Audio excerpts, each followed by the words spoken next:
ends at 7. We will have a tea meditation with Seattle. So if you would like to stay and join us, you can stay. We just sit together, have tea, and you can share or discuss about any topics or ask questions.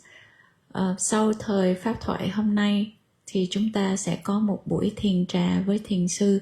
Thì chúng ta có thể ở lại để mà chia sẻ, hoặc là mình có thể thảo luận về một chủ đề nào đó, hoặc là đặt câu hỏi.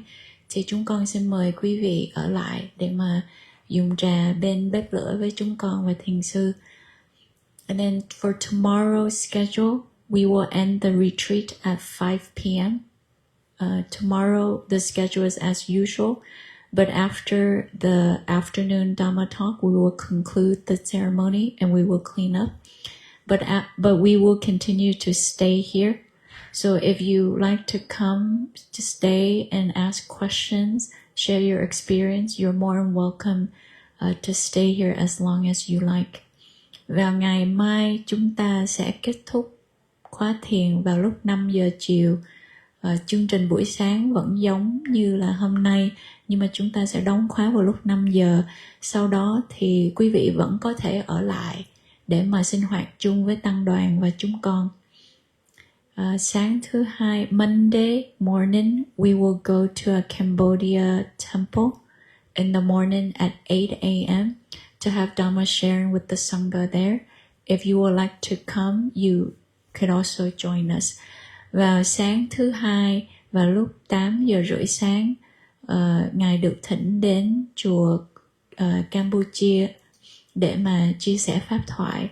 Quý vị có thể đi chung với lại tăng đoàn đến để mà tham quan chùa Campuchia ở gần đây.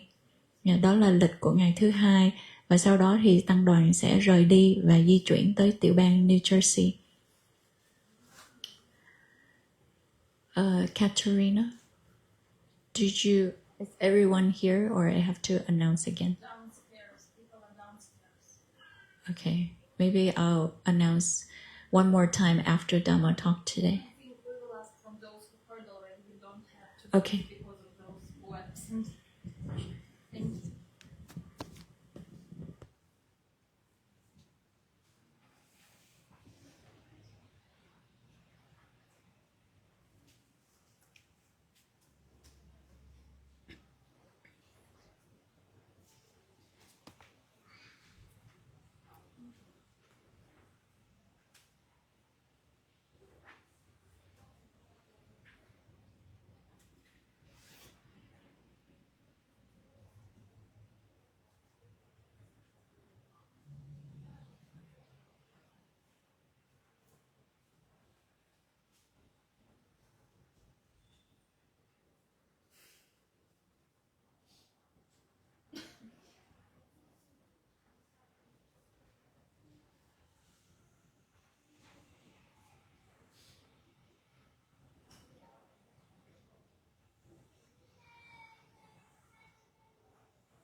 6th of September 2025.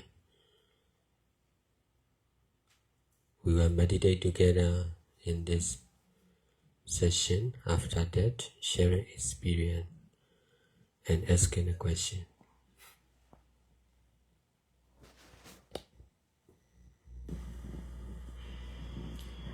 Hôm nay là ngày 6 tháng 9 năm 2025.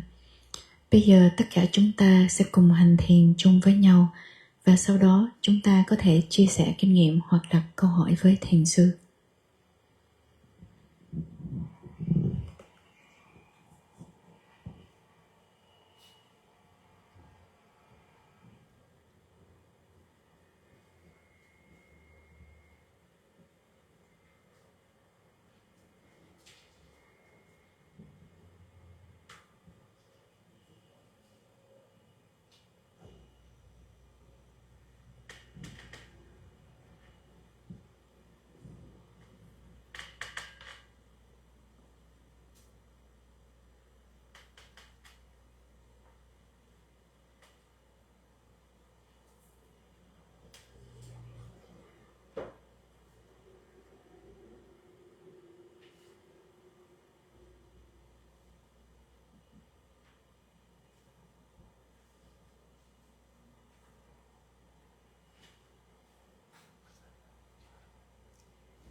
whatever we do,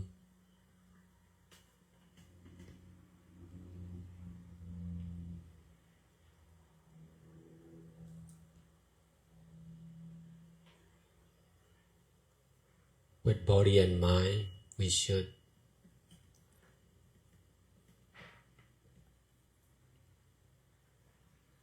detach from doing, to be doing only, without attachment on doing.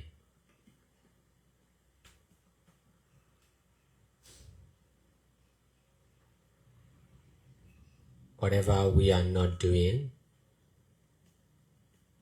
we should detach from not doing, to be not doing only.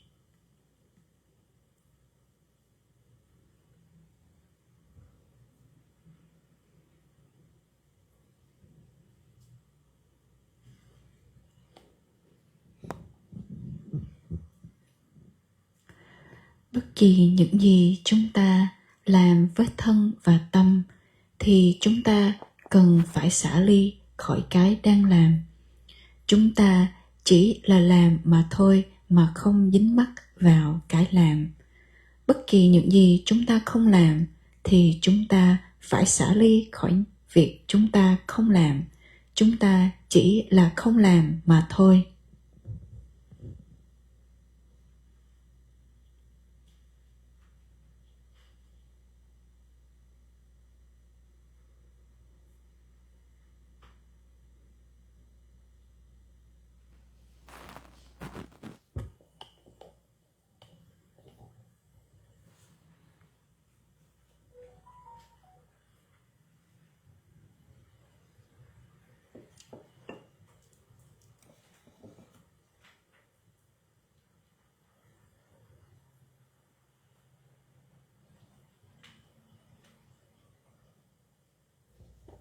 Whatever happens in our body and mind,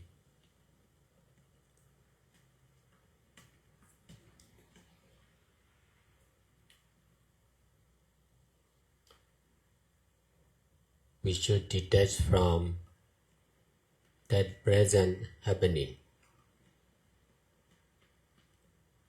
to be experiencing only.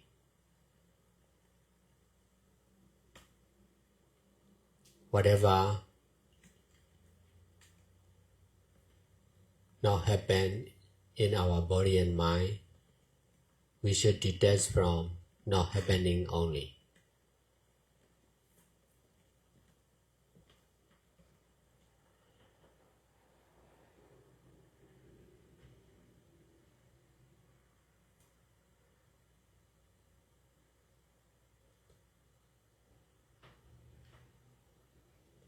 Using with attachment is the cause of suffering,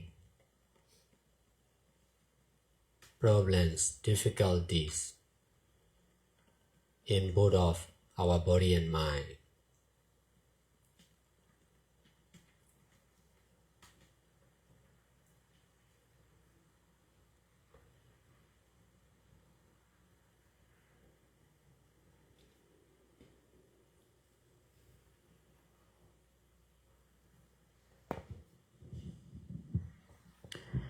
Bất kỳ những gì đang xảy ra trong thân và tâm của chúng ta thì chúng ta phải nên xả ly khỏi những gì đang xảy ra trong hiện tại, chỉ là để trải nghiệm mà thôi. Những gì đang không xảy ra trong thân và tâm thì chúng ta cũng phải nên xả ly khỏi những gì đang không xảy ra. Sử dụng với sự dính mắc chính là nguyên nhân của khổ đau, của các vấn đề, của những khó khăn trong cả hai thân và tâm.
because of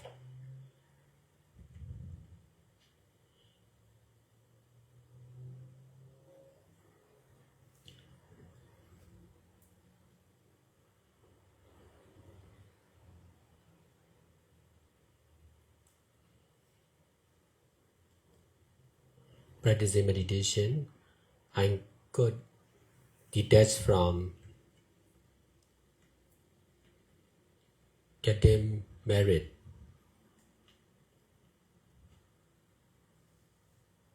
And then I became a monk in 2002.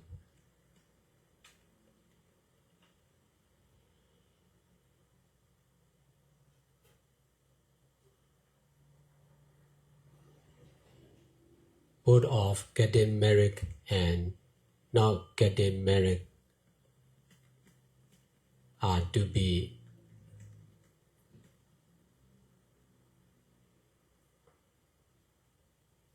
experiencing only on experiencing only and not experiencing only, using only and not using only.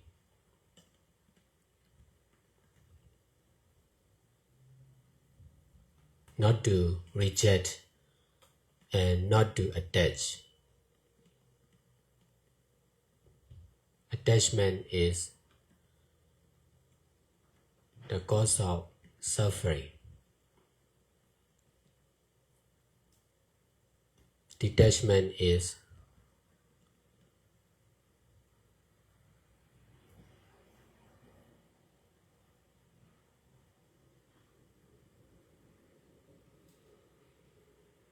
refusing or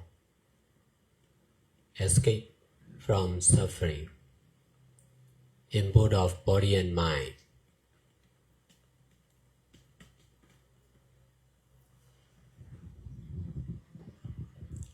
Vì thầy thực hành thiền nên thầy mới có thể xả ly khỏi việc kết hôn, và rồi thầy đã xuất gia để trở thành một vị tăng vào năm 2002.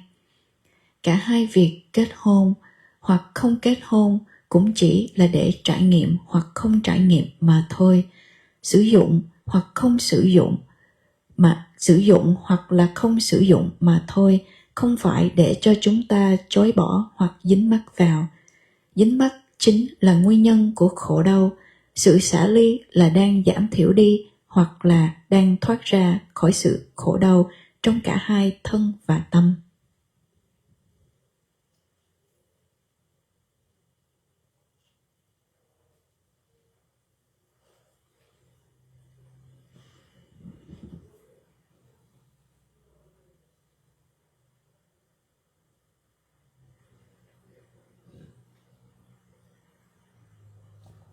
Because of not practicing meditation, learning education,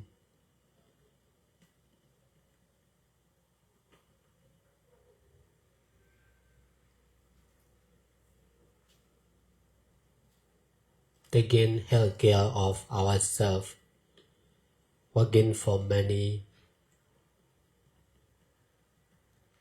getting married, all these are important.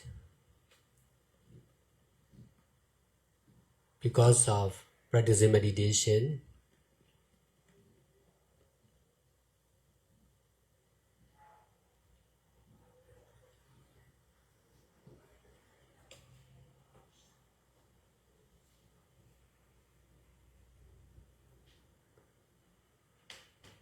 to be doing and not doing only, experiencing and not experiencing only, knowing and not knowing only, using and not using only, with detaching mind, with mindfulness,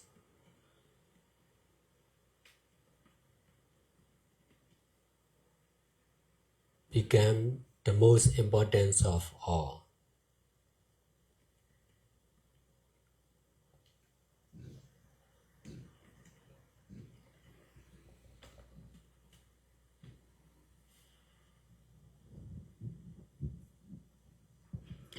Vì không thực hành thiền nên việc học vấn, chăm sóc y tế của chính bản thân chúng ta, làm việc vì tiền, kết hôn, tất cả những việc này đối với chúng ta là quan trọng.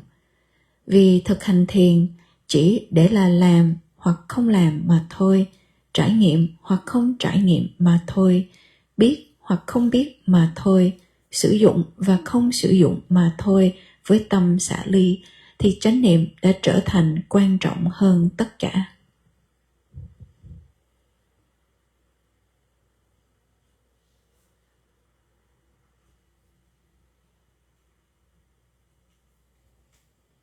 Only by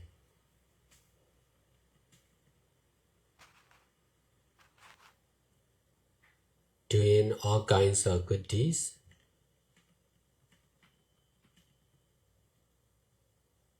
for all, including Buddha, Dhamma, and Sangha,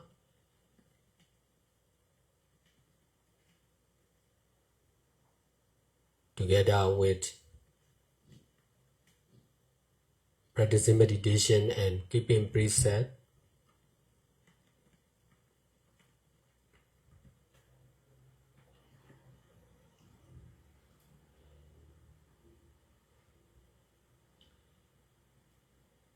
I came to understand like this.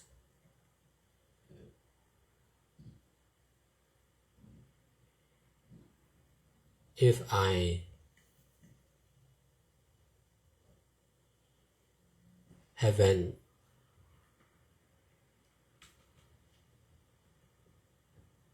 practiced and do good deeds like this,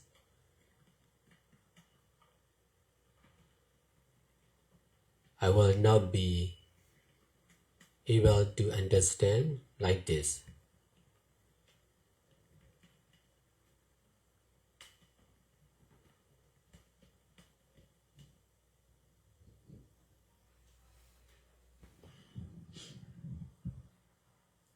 Vì làm tất cả các thiện pháp cho tất cả mọi người, bao gồm cho Đức Phật, Pháp và Tăng, đi chung với việc thực hành thiền và giữ giới, thầy mới có thể hiểu được như vậy. Nếu như thầy không thực tập và không làm các thiện pháp, thì thầy đã không thể hiểu được như vậy. This is not rejecting the modern society and social activities.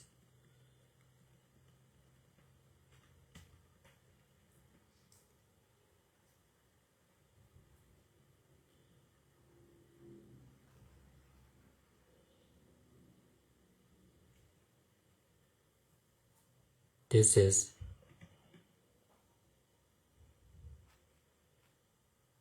just detaching the social activities and society from the mind.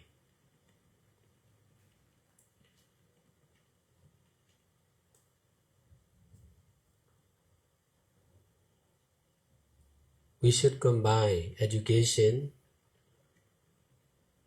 with mindfulness and detachment, healthcare with mindfulness and detachment, business with mindfulness and detachment, even politics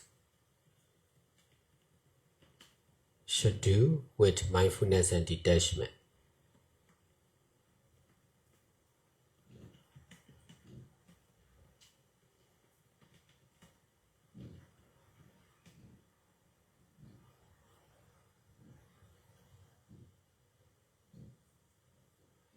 In this way,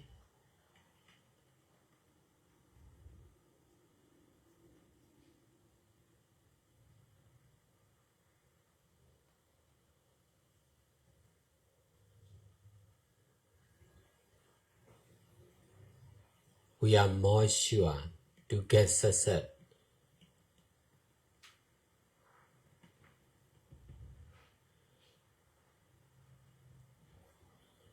in both of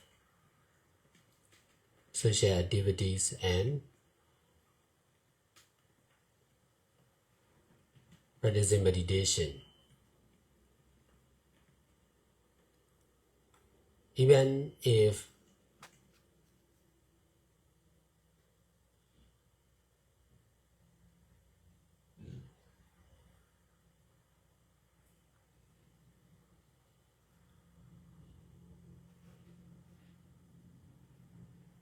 we are facing with failure or loss, we can detach from the mind.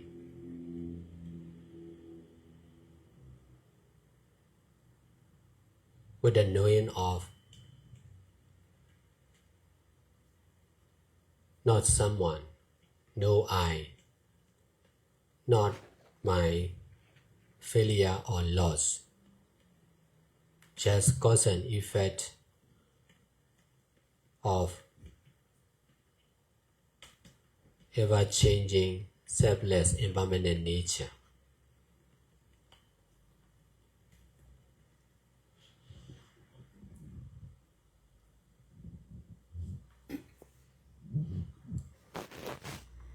Đây không phải là đang chối bỏ xã hội hiện đại hoặc tất cả các sinh hoạt trong xã hội.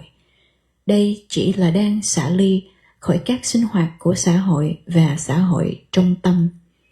Chúng ta cần phải kết hợp học thức, học vấn với chánh niệm và xả ly, y tế với chánh niệm và xả ly, kinh doanh với chánh niệm và xả ly, và ngay cả chính trị cũng phải nên cần làm với chánh niệm và xả ly.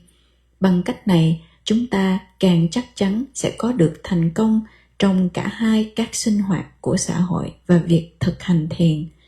Cho dù chúng ta phải đối mặt với những thất bại hoặc mất mát, thì chúng ta cũng có thể xả ly trong tâm với sự hay biết rằng không có một ai cả, không có tôi, không có của tôi.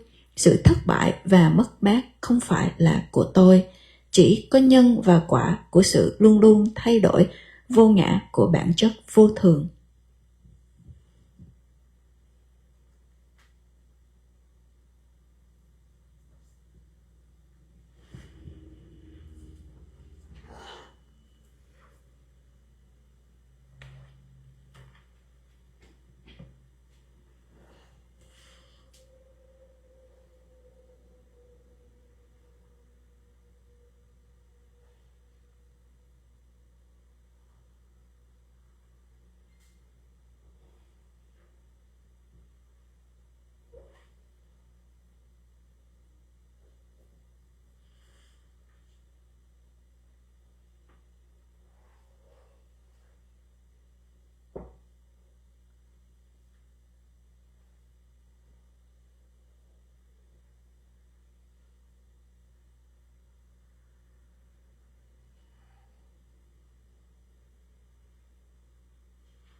Because of not practicing mindfulness and detachment,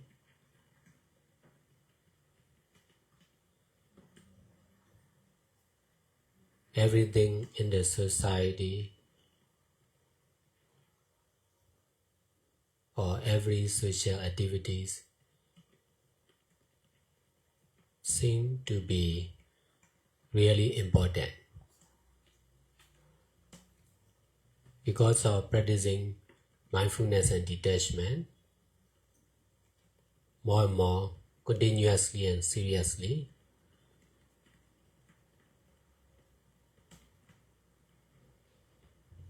nothing or no social activities will be important.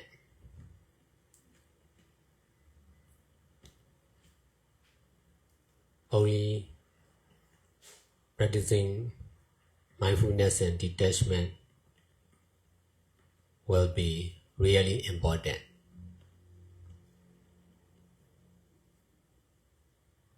This right understanding is really powerful to detach from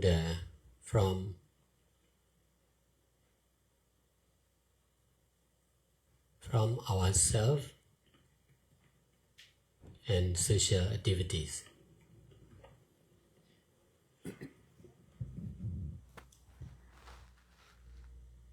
Vì không thực hành chánh niệm và xả ly, nên tất cả các hoạt động trong xã hội gần như giống như là đang rất quan trọng.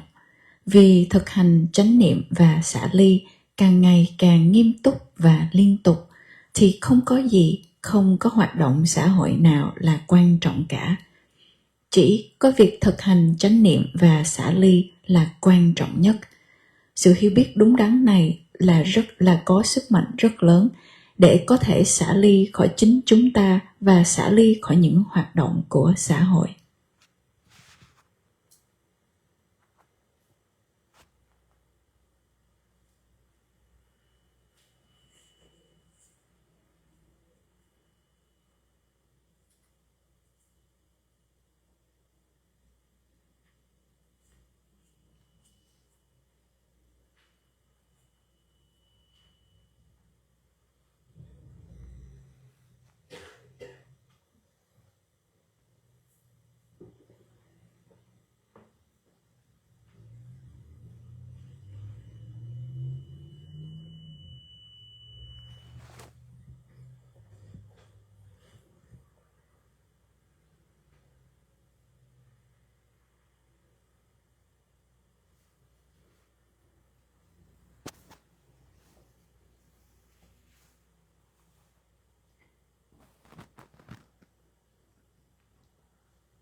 Because of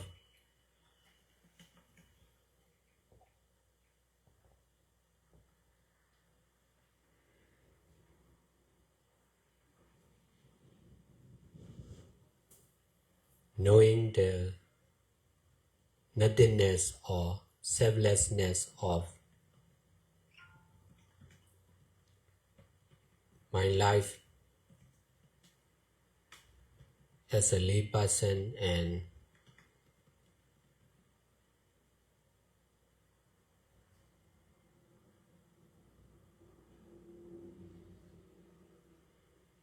peoples and social activities of the society,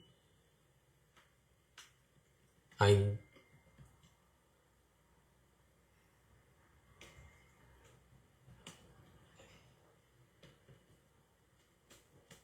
could successfully stop running my own business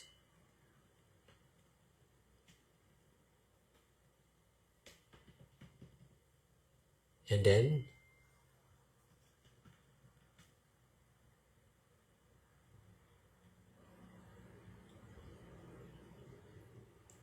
I could successfully change my belongings and my life to use for all living beings, including Buddha Dhamma and especially for Buddha Dhamma and Sangha. From 2002 till now.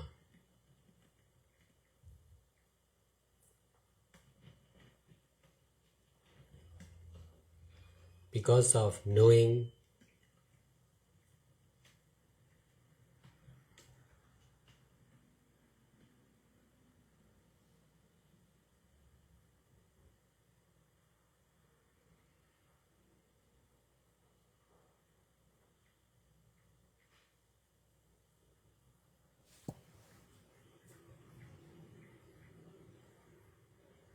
the importance of doing good deeds like this,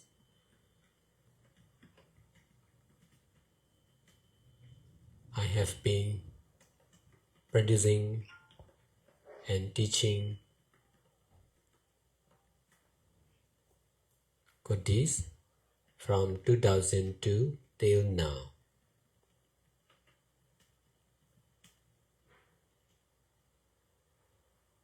If this kind of doing good deeds is not really important, I will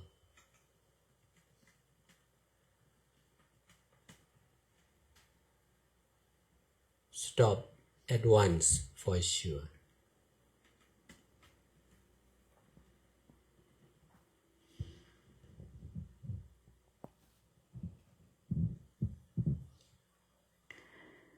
Vì thầy biết về tánh không hoặc là vô ngã của đời sống của một người cư sĩ và tất cả mọi người, tất cả các sinh hoạt của xã hội, nên thầy mới có thể dừng lại việc kinh doanh của mình.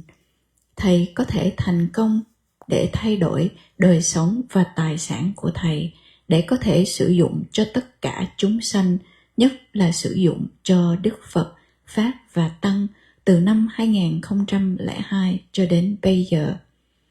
Vì thầy biết về sự quan trọng của làm các thiện pháp như vậy, nên thầy đã luôn hướng dẫn và thực tập về các thiện pháp từ năm 2002 cho đến bây giờ. Nếu như việc làm các thiện pháp như vậy là không quan trọng, thì thầy chắc chắn đã ngay lập tức dừng lại.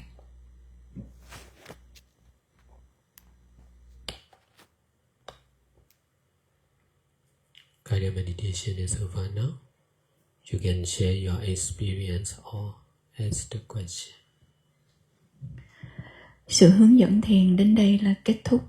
Quý vị có thể chia sẻ kinh nghiệm hoặc đặt câu hỏi với thiền sư. If you have questions or you would like to share experience, please raise your hands. Quý vị nào muốn đặt câu hỏi hoặc chia sẻ kinh nghiệm xin giơ tay lên. Dạ, cô Tâm ở đằng sau. Cho con mượn một cái microphone nữa.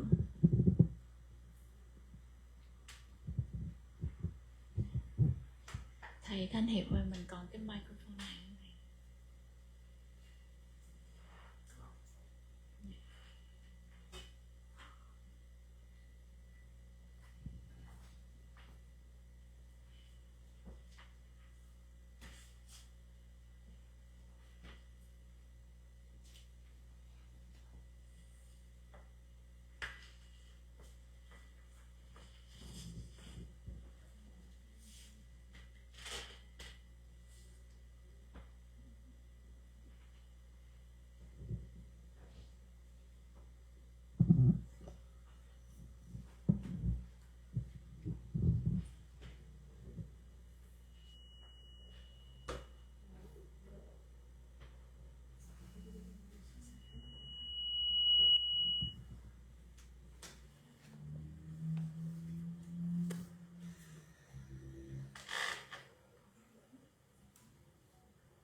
Tassa Bhagavato Arahato Sama. Con xin đảnh lễ. Câu hỏi của cô nó hơi dài đó.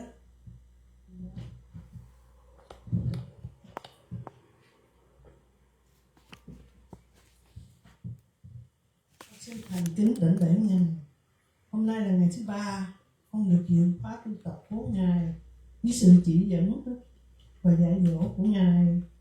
2 ngày trước con vẫn không tập trung được, và con biết cuộc sống thế gian của người cư sĩ nhiều dính mắc với tham lam và si mê. Nhưng 2 ngày qua, hôm nay thời thiền buổi sáng, thì con cảm nhận được sự tập trung rất tốt. Khi cái đau và sự khó chịu con nhận biết được, thì nó bắt đầu và từ từ giãn hẳn. Tâm con không còn quan sát nhưng hay biết. Khi tâm có sự thỏa mãn của sự hành thiền, thì con lại có sự hay biết là nó đến và điều đó nó cũng mất đi. Thưa Ngài, có phải là cái xả ly tự nhiên trong tâm khi ta có chánh kiến hay không? Con đã không hành thiền nhiều như lúc trước, khoảng 4 đến 5 năm qua, và sự xả ly này của trí tuệ mà Ngài thường nói, có phải chỉ có khi sự hành thiền liên tục và đến giai đoạn rốt ráo lâu dài?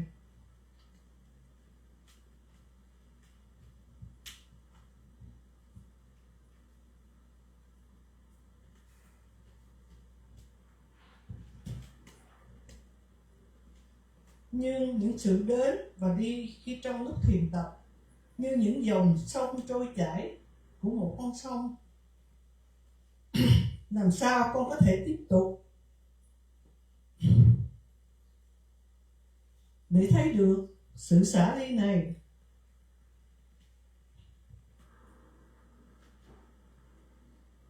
Trong cuộc sống thực tại, nếu con không thể từ bỏ tất cả những gì mà con đang sở hữu như thầy đã chỉ dạy, con cảm ơn thầy.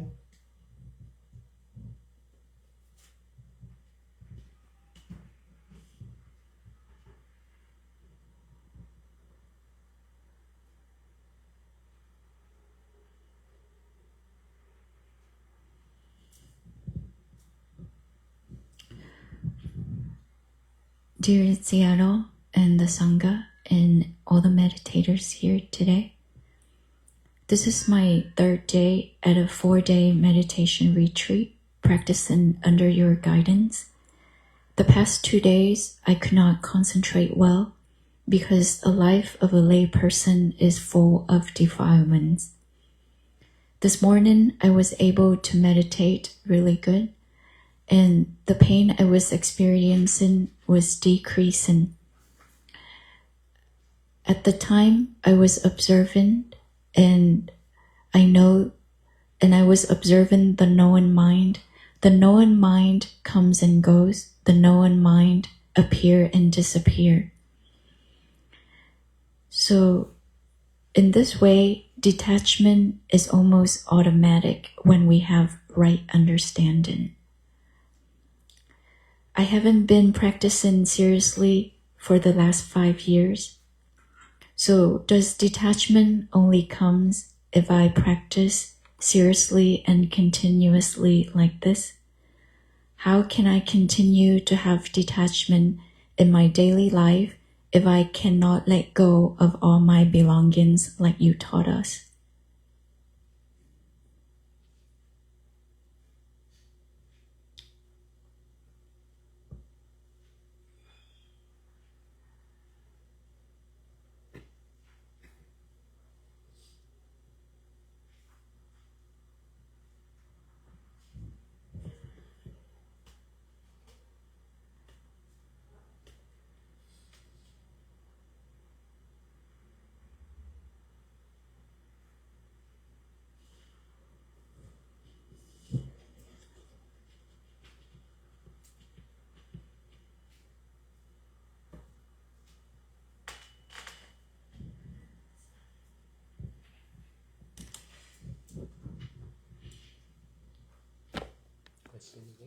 Yeah. So she was saying that because she practiced seriously, this morning she was able to observe the process of appearing and disappearing of the knowing mind, and she was able to detach. But the question is, how can she detach in her daily life if she cannot let go of all of her belongings?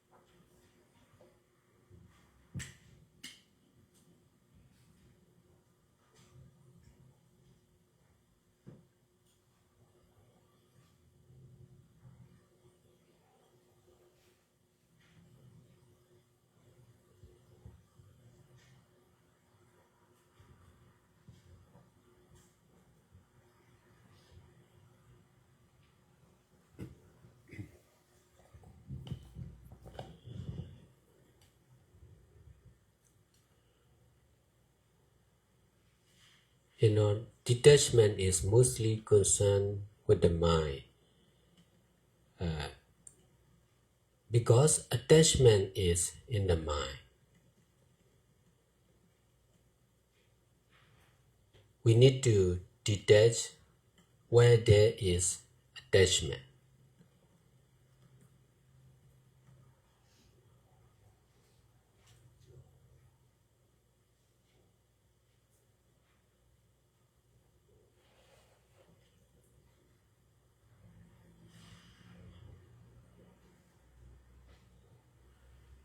Even if you are able to abandon or let go or donate all your belongings, you may attach on yourself or your body and mind or your donation for sure.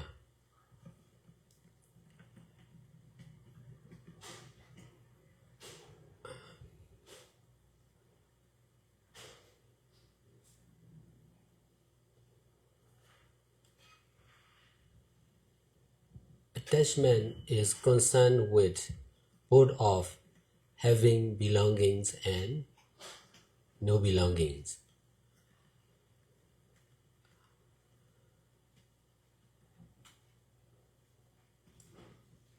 Attachment is concerned with our parents or family members who are still alive or dead.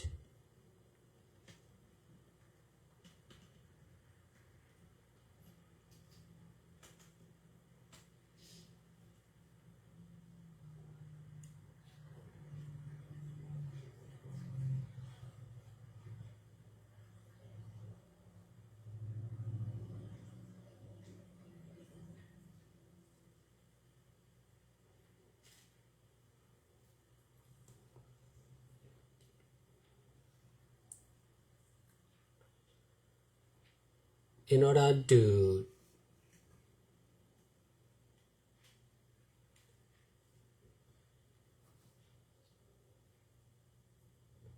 practice detachment of the mind, we should understand like this: second, minute, hour, day, week, month, years, life. All these are just created and limited time, not real, to be using only.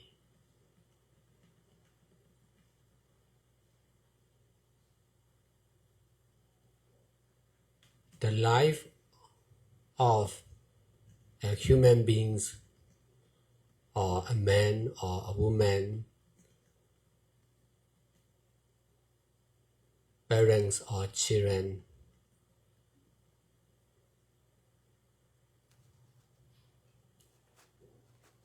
educated or uneducated, rich or poor, young or old, all these are just limited and created truth to be using only with detaching mind. The truth of all the created or limited time is ever-changing, selfless, impermanent nature. This is the same for all the living beings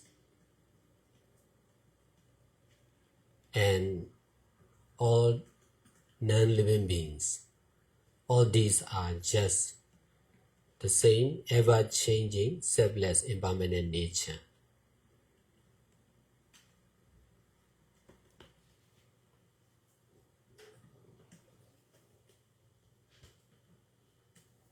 Eating, sleeping, walking,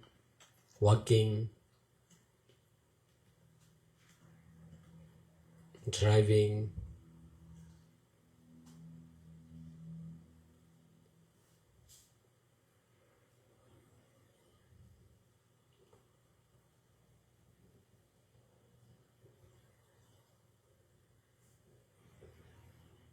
taking care of the children or dogs. All these are also just limited or created truth to be using only with detaching mind. All these are just the same ever-changing, selfless, impermanent nature.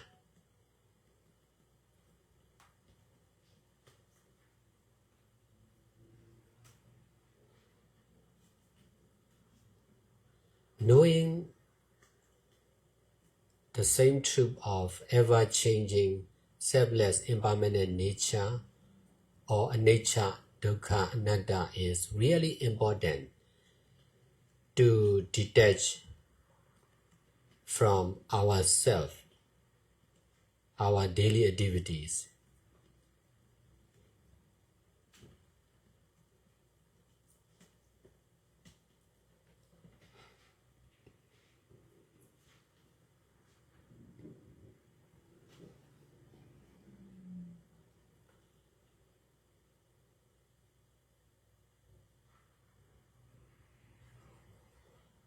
Attachment is the cause of ignorance or delusion or wrong understanding.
If we are not knowing the same truth of ever-changing, selfless, impermanent nature, we will be knowing everything, everyone,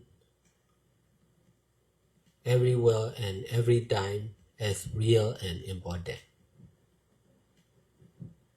This is because of our own ignorance and attachment.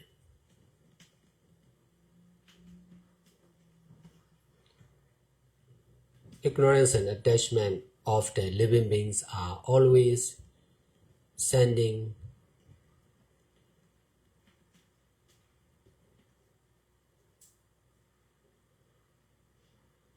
wrong message to our conscious mind.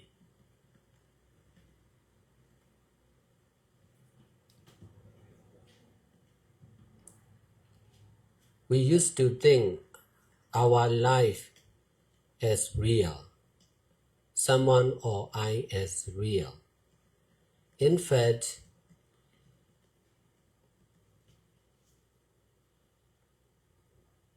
non-self or not someone, no I, not something, not mine, only cause and effect or action and the same reaction of ever-changing, selfless, impermanent nature is real. Karmic law is real.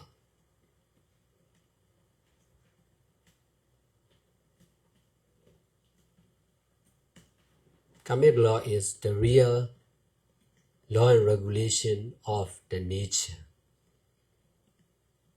No one can change that law of nature. No one can destroy. Because of not knowing the real, powerful, accurate,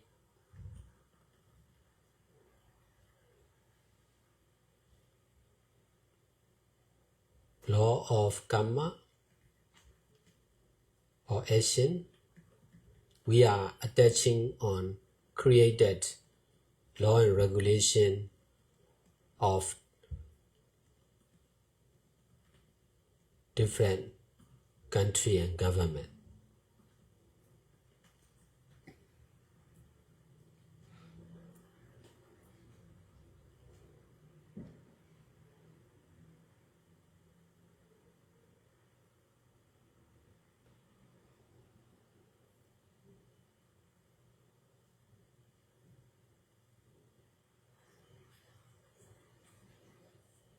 We are free to know everything, but whatever we know, we should know together. We should know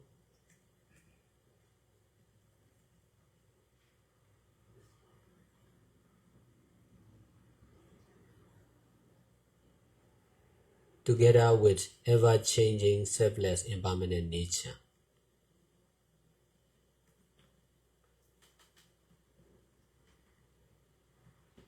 In this way, we will be able to detach from our own ignorance and attachment of the mind. If you are difficult to practice by yourself, you can come and practice in the meditation retreat like this. I myself did the same.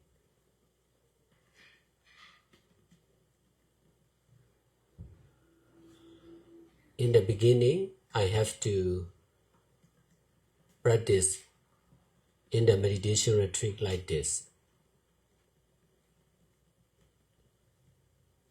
Under the guidance of the meditators, together with other meditators. Meditation under the guidance of meditation master, together with other meditators or Dhamma friends. And then I'm trying to practice at home, at job, by myself alone.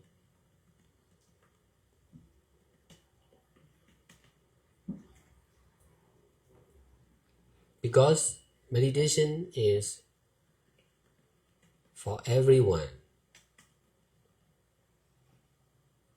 for everywhere, for every time, and for every good and bad condition, weather. With this right understanding, I'm trying to practice meditation freely, limitlessly,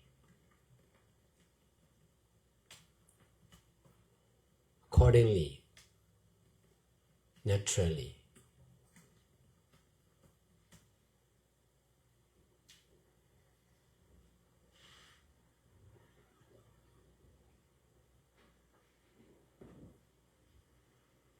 I practice meditation for all, not only for me. That's why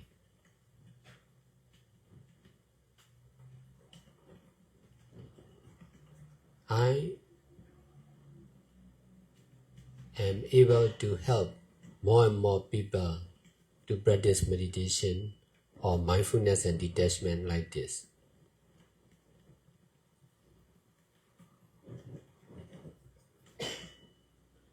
If you are difficult to practice by yourself, you can come to the Power Center in Los Angeles, California.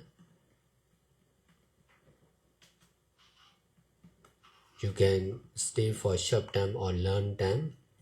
You can ordain as a nun. This is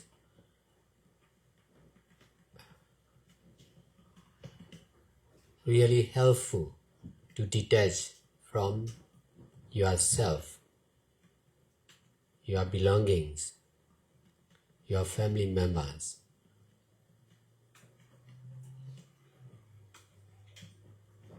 If you can detach, you are free to stay everywhere with everyone.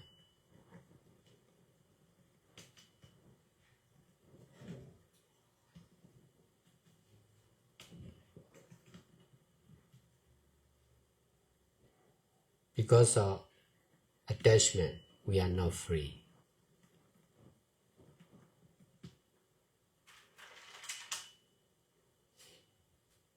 Only by detachment,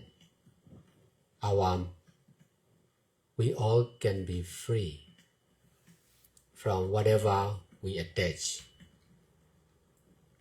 or limit or created to.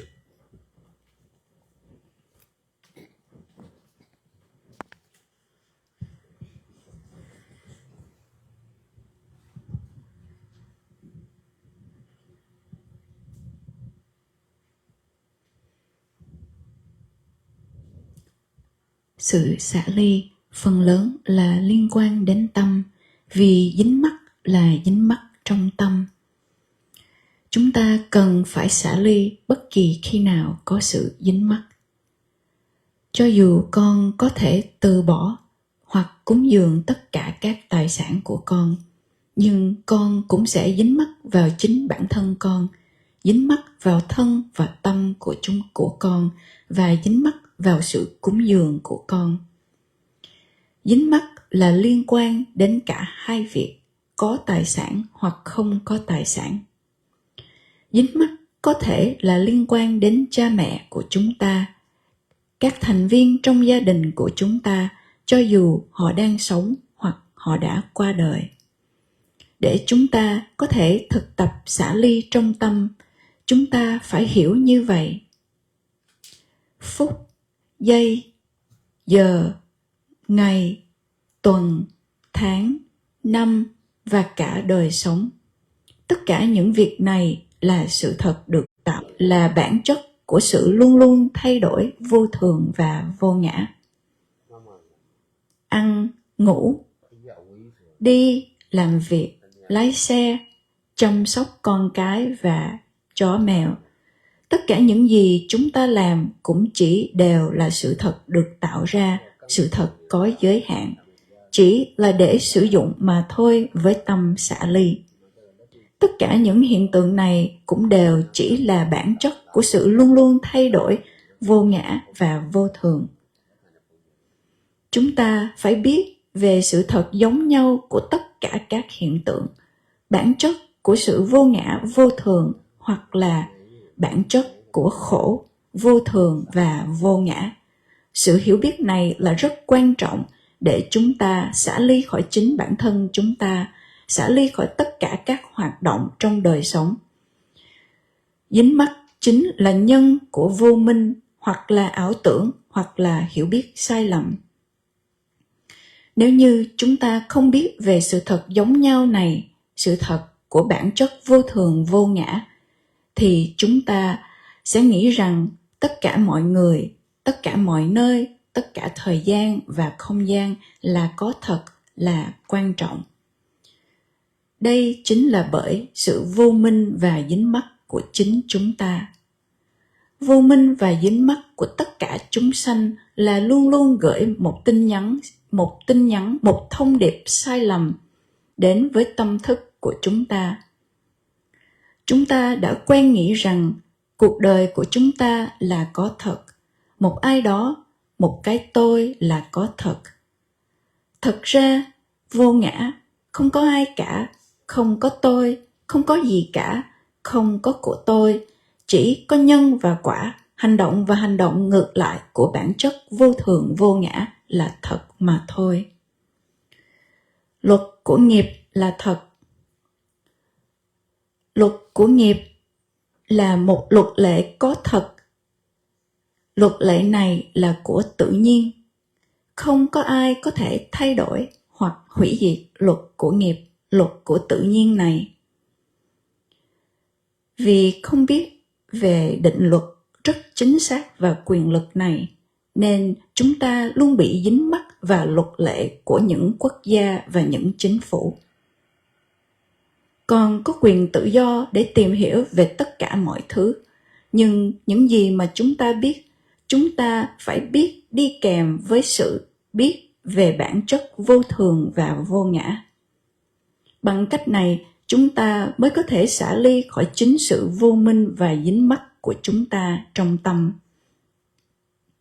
Nếu như con rất khó để thực tập một mình, thì con hãy đến và thực tập trong một khóa thiền như vậy. Thầy cũng đã từng làm như vậy. Vào giai đoạn đầu, thầy phải thực tập trong một khóa thiền dưới sự hướng dẫn của vị thiền sư và thực hành thiền chung với những thiền sinh khác hoặc những người bạn đạo. Và sau đó, thầy đã thực tập ở nhà, thực tập ở nơi làm việc một mình. Vì sự hành thiền là dành cho tất cả mọi người, hành thiền ở bất kỳ nơi đâu, bất kỳ thời điểm nào, trong bất kỳ hoàn cảnh điều kiện tốt hoặc xấu, thời tiết tốt hoặc xấu. Với sự hiểu biết đúng đắn này, thầy đã cố gắng thực tập thiền một cách tự do, không có giới hạn và thuận theo tự nhiên. Thầy thực hành thiền cho tất cả mọi người, không phải chỉ là cho riêng thầy.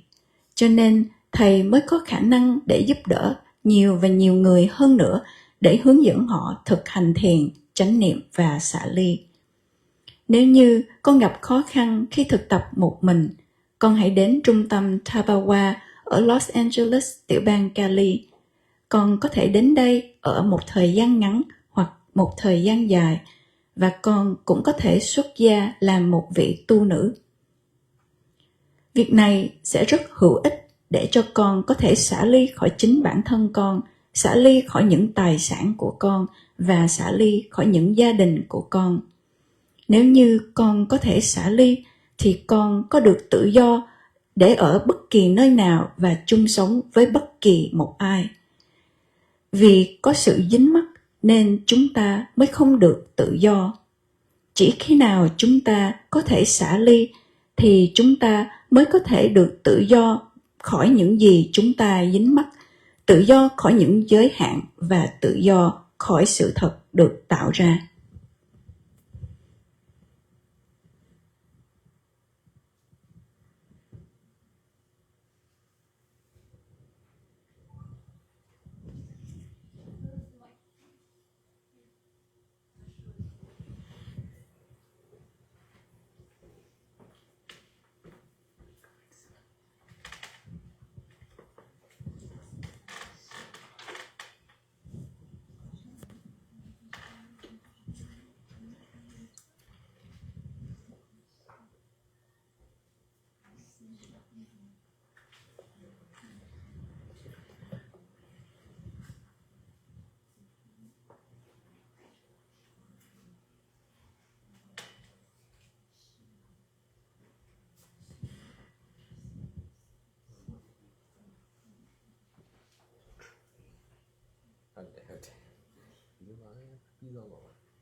Cô dùng cái microphone nữa.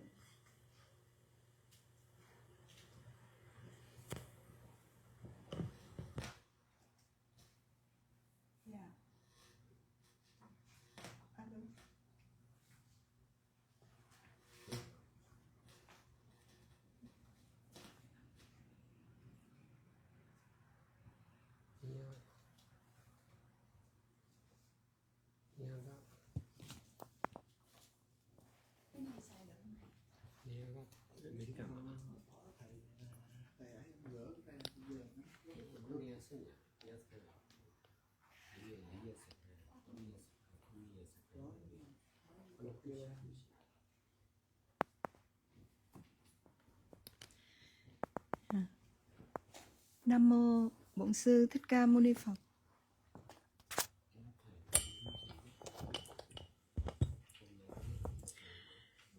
Nam mô Bổn sư Thích Ca Mâu Ni Phật. Con kính đảnh lễ Sayadaw, con kính đảnh lễ thầy trụ trì, con kính đảnh lễ chư tăng ni và kính chào quý Phật tử đang có mặt tại đây.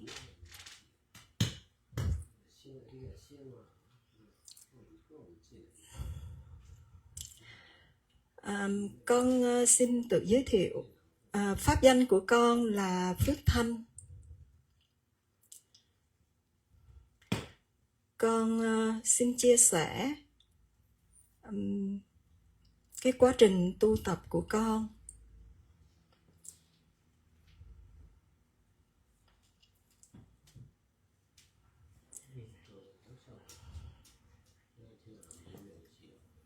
Trước đây con còn là một người cư sĩ, thì con làm ăn buôn bán và có đời sống gia đình, có 2 người con.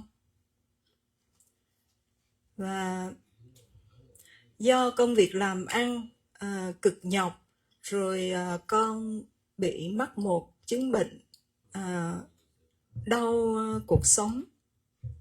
Thì có một người bạn giới thiệu cho con đi tu thiền.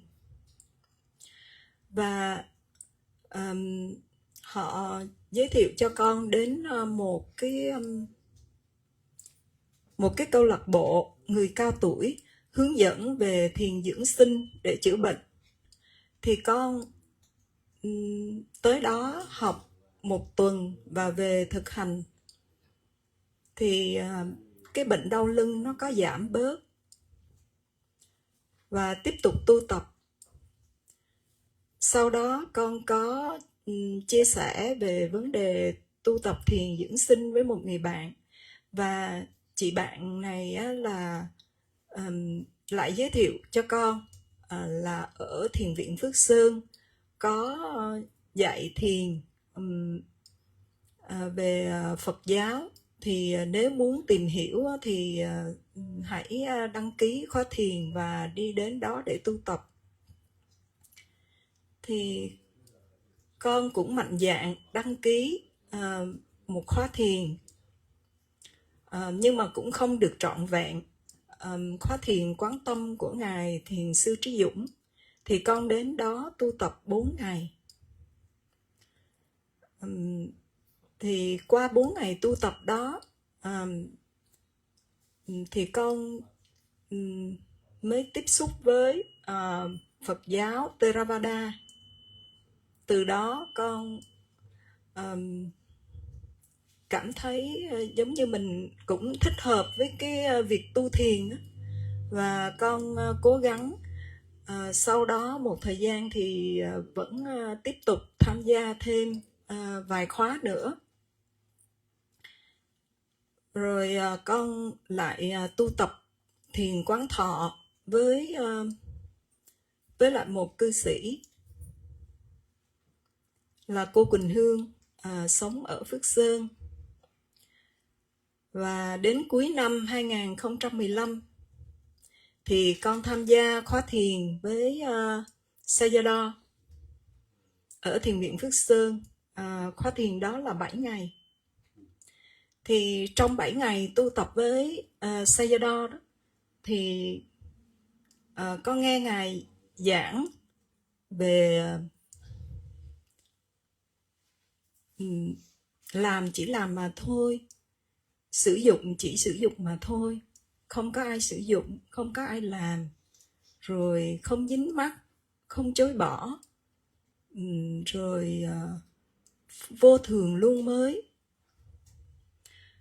Con không hiểu gì hết, nhưng con thu âm những cái bài giảng đó về hàng ngày, con vẫn mở ra để nghe, nhưng vẫn không hiểu.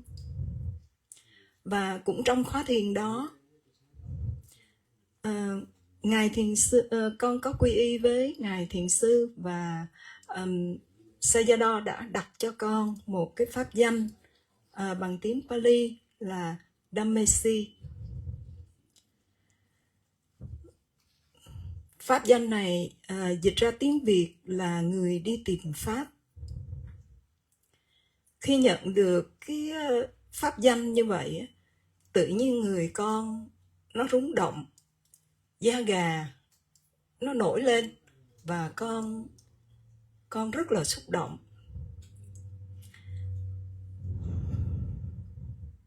Và ngay thiền đường ở Phước Sơn, con đã quỳ trước tôn tượng của Đức Thế Tôn.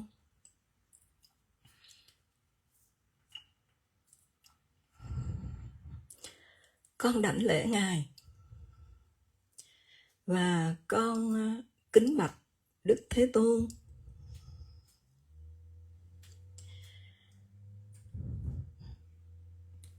Bạch Đức Thế Tôn, đời này kiếp này có nguyện sẽ xuất gia và tu tập theo chánh pháp của Ngài.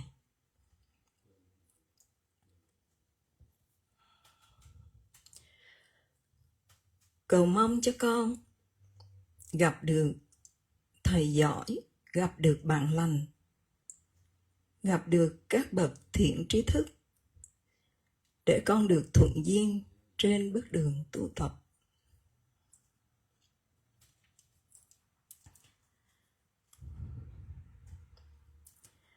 Sau đó con về nhà thì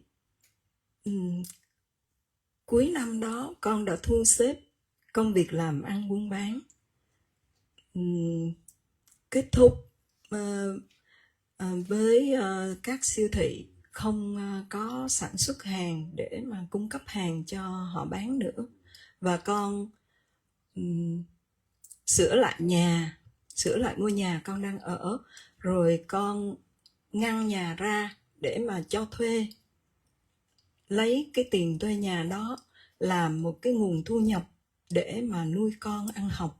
Tại vì lúc đó con còn một đứa con nhỏ đang học lớp 11. Từ cái thu nhập đó, con vừa nuôi con, vừa sinh sống, và bắt đầu đi tìm Pháp như cái pháp danh mà Ngài đã đặt cho con.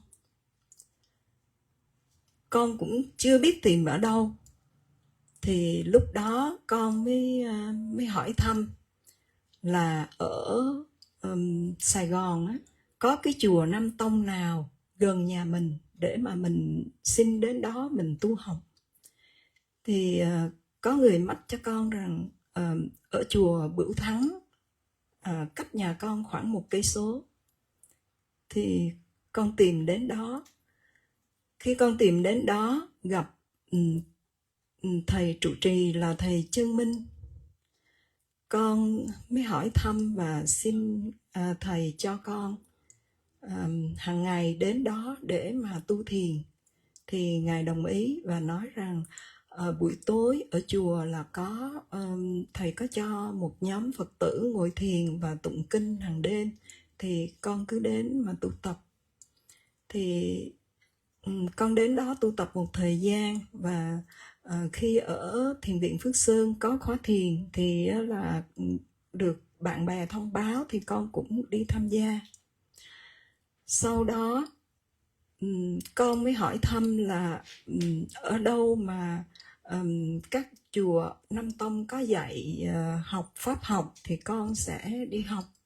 Thì con được biết là ở chùa Siêu Lý Phú Định ở quận 6 có dạy về tiếng Pali, dạy kinh tụng Pali và dạy Abhidhamma, tức là môn vi diệu pháp. Và hàng tuần thì các sư có dạy kinh Trung Bộ. Con liền tìm đến đó để mà xin học tập ở đó. Từ nhà đến chùa Siêu Lý cũng khoảng 7 cây số, nhưng mà chiều nào con cũng đi học. Nhờ học pháp học và đi đôi với pháp hành, cho nên con cố gắng tìm hiểu, và đến năm 2018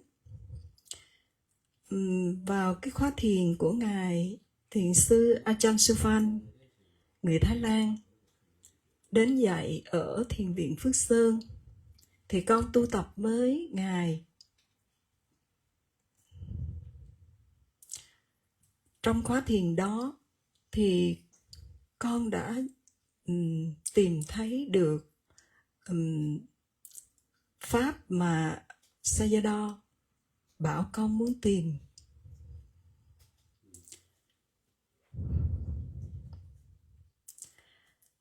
Con nhận ra được đâu là pháp hữu vi, đâu là pháp vô vi.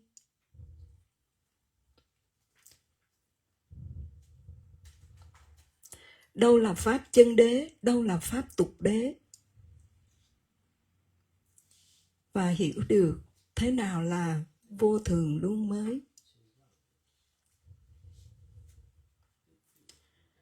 Hiểu được thế nào là sử dụng mà thôi, biết mà thôi.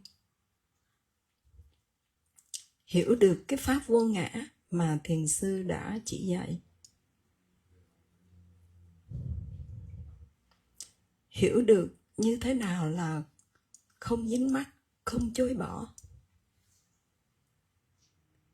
Sau 3 năm tu tập cực lực, có 2 năm con tu tập thiền định với các vị thiền sư đệ tử của ngài thiền sư Paul, và đồng thời cũng tu tập thiền tuệ.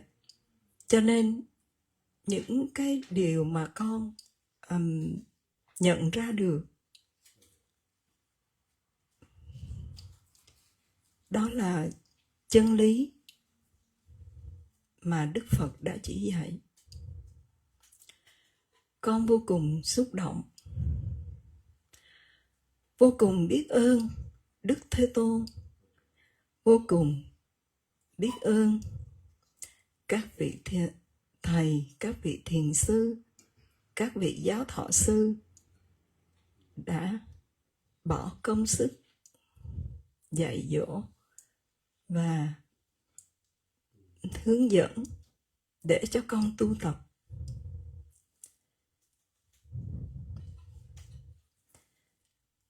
Con chia sẻ ở đây không phải là để khoe mẽ, nhưng con nhận ra rằng những điều mà mình tu tập trong suốt 10 năm qua, nó phải có thành tựu, nó phải có kết quả để chia sẻ lại với mọi người, để mọi người tinh tấn, nỗ lực trong tu tập, rồi sẽ có kết quả và sẽ có thành tựu tốt đẹp. Khi mình hiểu được pháp của Phật thì đời sống của mình mới an vui, mới hạnh phúc.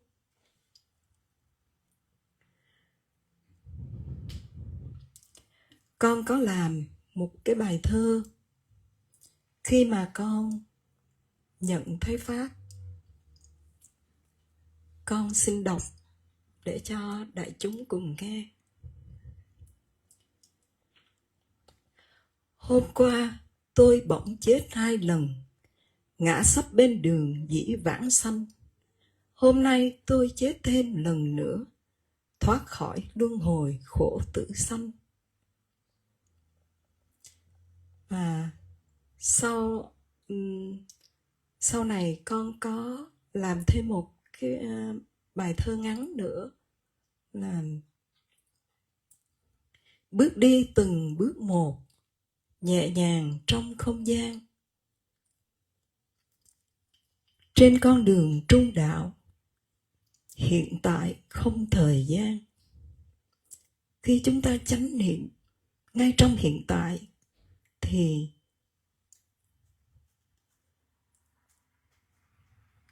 chúng ta không có tạo ra thời gian tâm lý. Và khi không có tạo ra thời gian tâm lý thì chúng ta sẽ không bị luân hồi.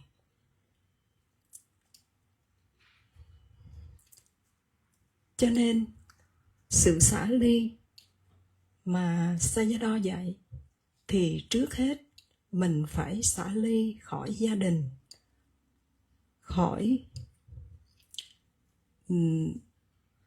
sự dính mắc với gia đình, khỏi sự dính mắc với xã hội, khỏi sự dính mắc với thân, với tâm.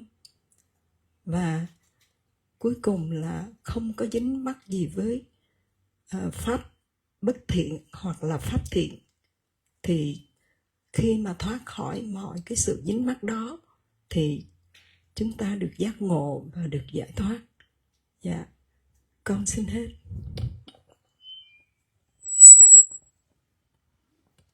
Dạ, rất mong là mọi người nghe con chia sẻ thì sẽ tinh tấn tu tập, chứ đừng có nghĩ là mình nghe Ngài giảng rồi mình không hiểu, rồi mình bỏ qua thì rất là uổng. Bởi vì Ngài Thiền Sư là một vị thầy rất là giỏi. Và Phước Thanh trước đây Phước Thanh tu tập với Ngài, Ngài không có thuyết pháp nhiều như vậy, Ngài không có nói nhiều đâu, Ngài chỉ nói có vài câu thôi. Nhưng mà Phước Thanh xem đó là một cái công án để cho mình tìm hiểu và mình tìm mọi cách làm sao để mà giải đáp cái điều đó. Dạ, con xin cảm ơn đại chúng đã lắng nghe. Dạ.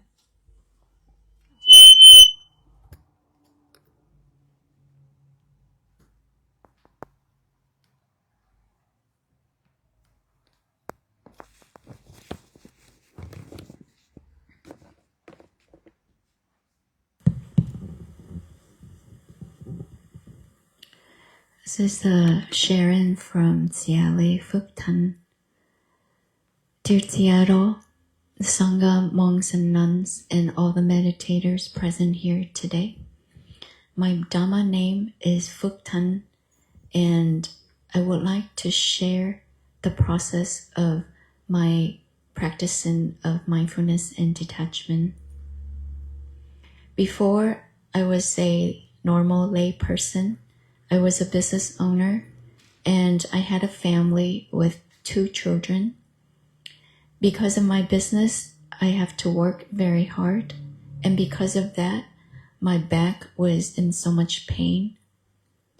Then one of my friends introduced me to a senior center where I can come to learn meditation for the purpose of healing my back pain.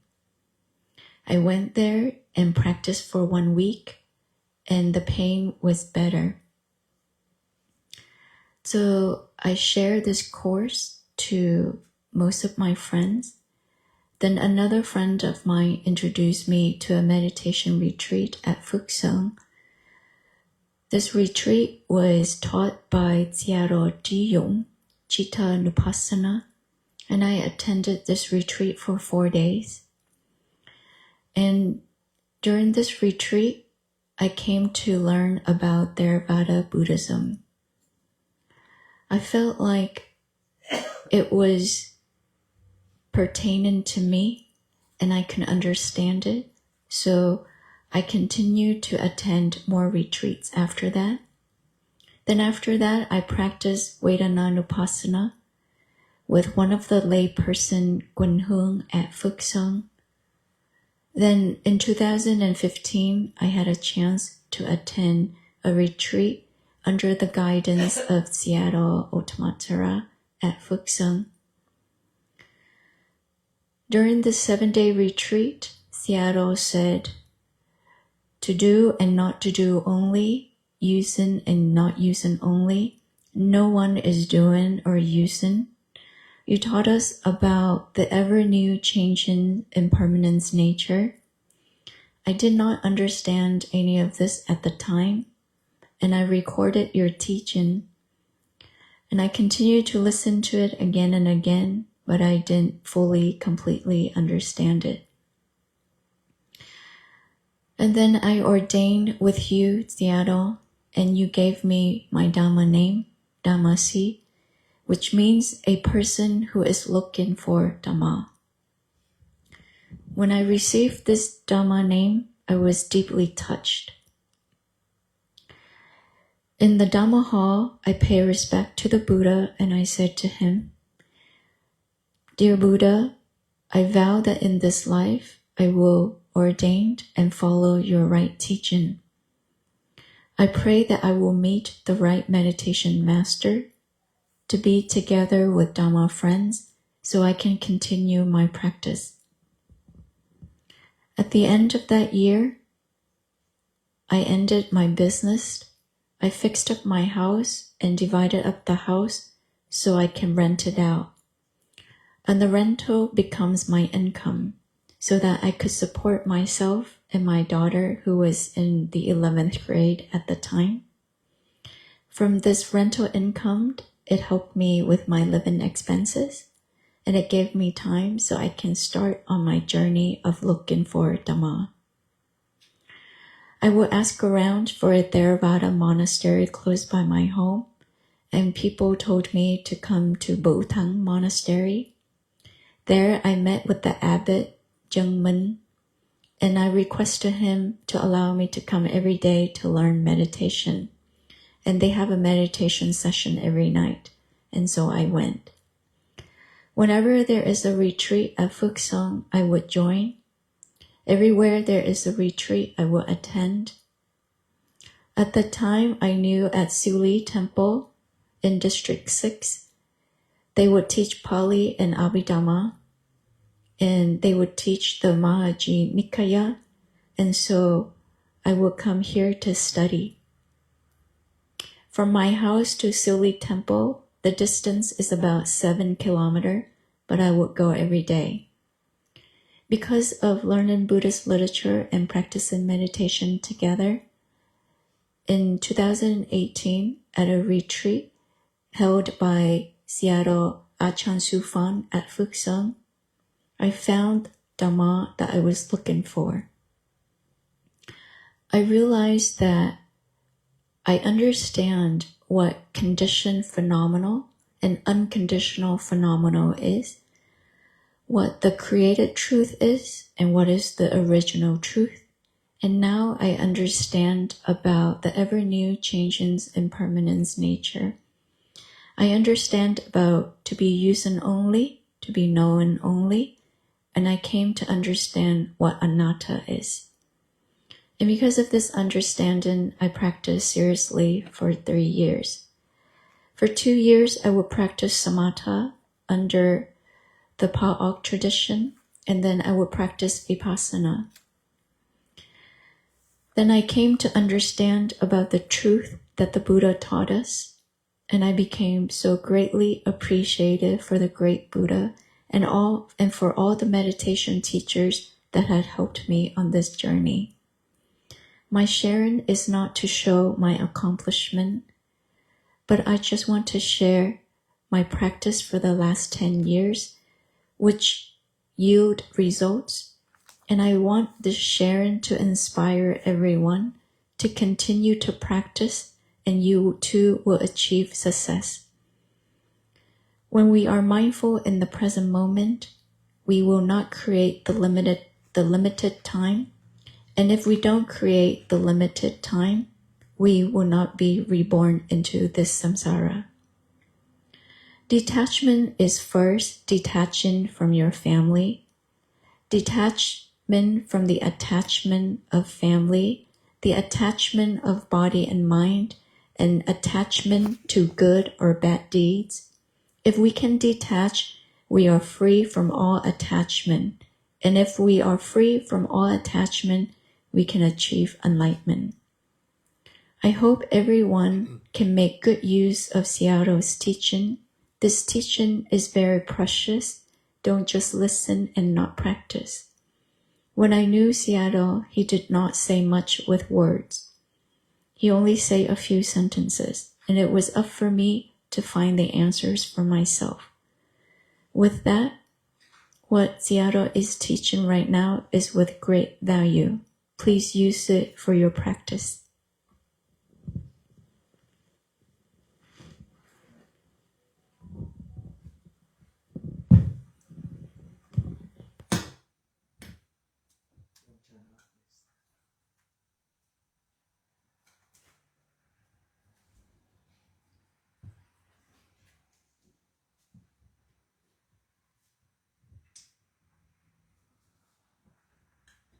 I wanted to speak before, and Celia asked me to let her speak, and I'm so glad that I could let her talk for this beautiful sharing.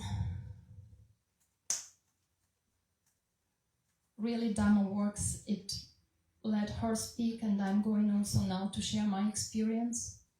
And I think this goes beautifully together, one after another. And while she spoke so calmly and reassuring, maybe, my sharing is full of some worry and concerns. And there will be a question, Sayadaw, to you. Maybe I start from the question and then I will tell more of sharing the experience, and then I will repeat the question. But by my experience, maybe you will get better idea about my question. So the question will be that probably I feel a bit stuck in how to proceed, because the experience of the practice I'm having makes me emotional about it, and I feel like I create extra drama about it, and this doesn't let me go through.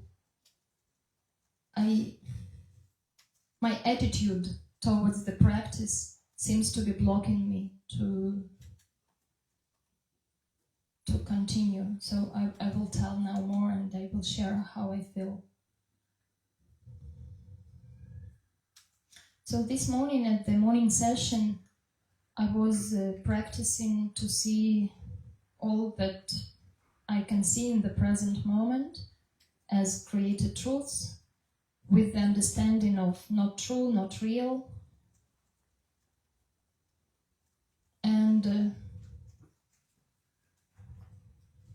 in this practice, I could have sometimes the experience of not real, not me, not mine, just happening only. And I felt how strongly self, myself, me, was dragging me away from just knowing only. How much I was grasping and knowing with self. And I felt how difficult it is to detach from this self, to be knowing only.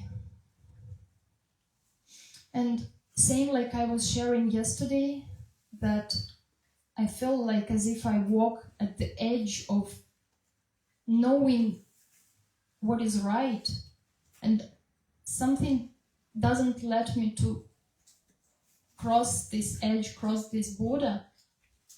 So also here I felt so much that something is preventing me from knowing only, and this was this self. And at that time that I was experiencing this heaviness of self, Sayadaw was saying in his Dhamma talk, he was saying,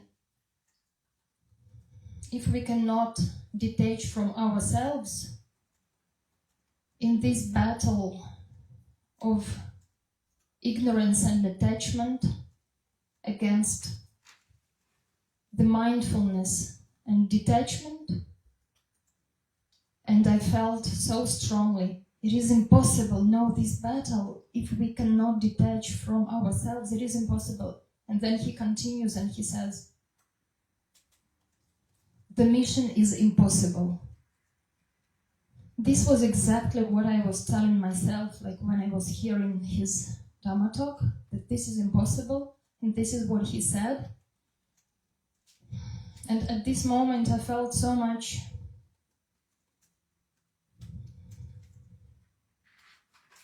it's like sorrow, so much sorrow, sadness, so much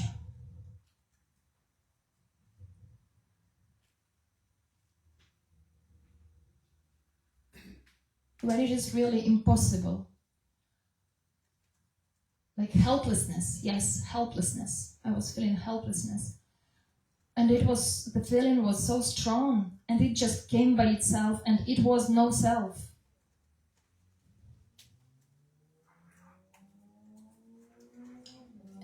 And because it was so strong, I couldn't help it doing something with it, so I just kind of surrendered to this feeling.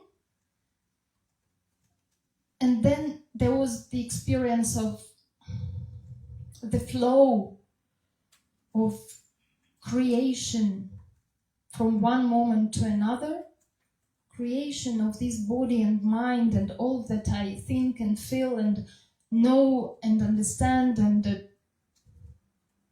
but not me, just appearing this fear and tension in the body. So the body was manifesting itself through the tension, through the pain, through discomfort.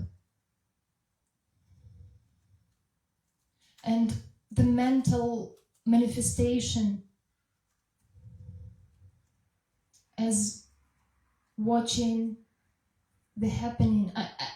All I could do, I could just witness the manifestation of body and mind in the current of in the flow of happening, one after another.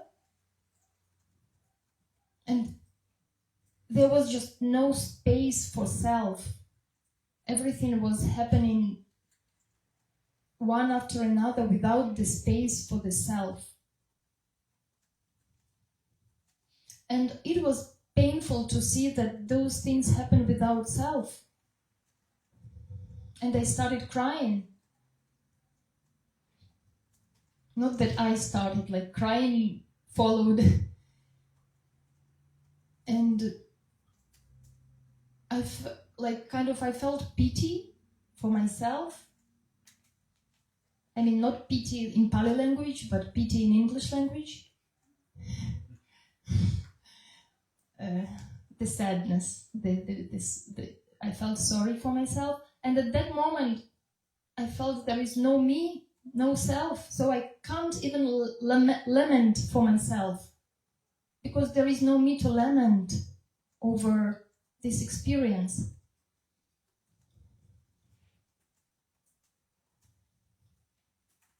So I was opening the eyes to maybe a bit detach and not grasp and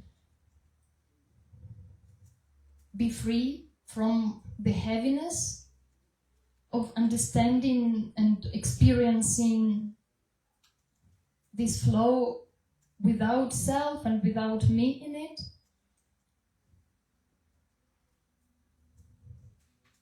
And I was crying, and I took a tissue to clean my nose, and I became even more sad. Even more sadness happened, because there was no arm, there was no hand to take this tissue and wipe my nose. I can't even wipe my nose because no one to wipe my nose.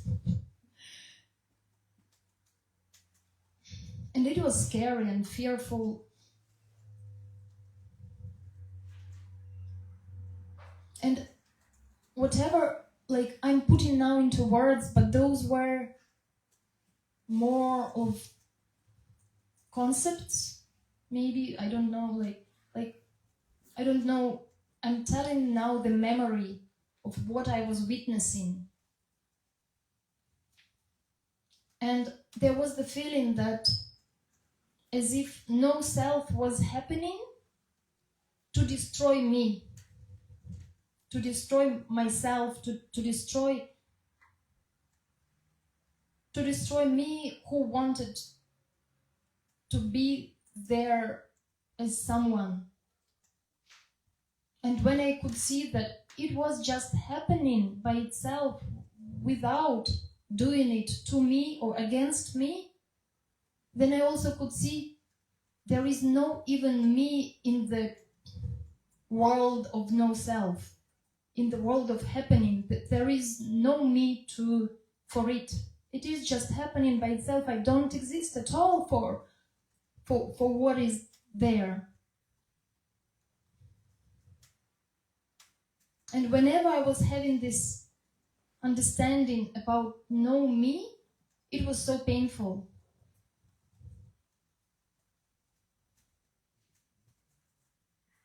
And I was feeling imprisoned. I felt I cannot escape this experience. I have to live this experience of no me and everything no self and nothing actually. What everything? What am I talking about? Whatever. Don't know.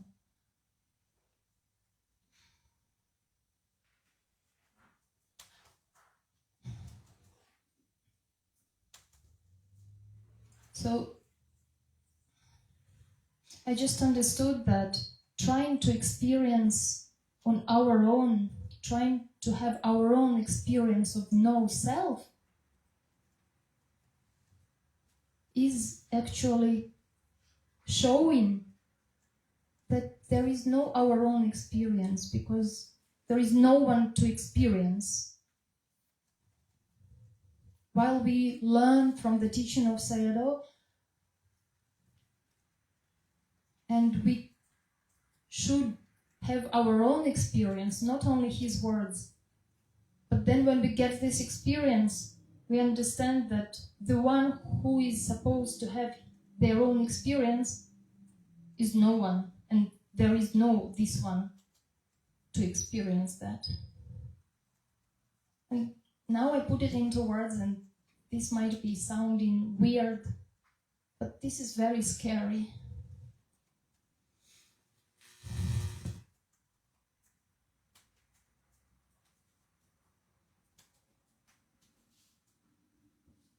And then we went for alms round, and on the bus, I still continued to be a little bit under the influence of my practice. And then I could ask a question from Sayadaw, from some understanding, some insight that I received. I asked about self, if it is correct that self is the substitution for the cause and effect. So, because we don't know the cause and effect, we use everywhere self. We use self and we see everything through the self. And then self gives us ideas about us and life and situations and other people around us and objects. Same like this very self was creating the fear in me and the desire to stop this unpleasant experience, because there was no something to be afraid of. But whenever self was trying to appear, it was kind of judging this experience maybe, and it was creating this fear, and it was creating the tension in the chest and the pain. It was creating the body that has the pain. There is no body, no pain in that experience, but the self was creating it. Same like Sayadaw says, ignorance is sending wrong signals to us. So this was kind of about it, as I understand.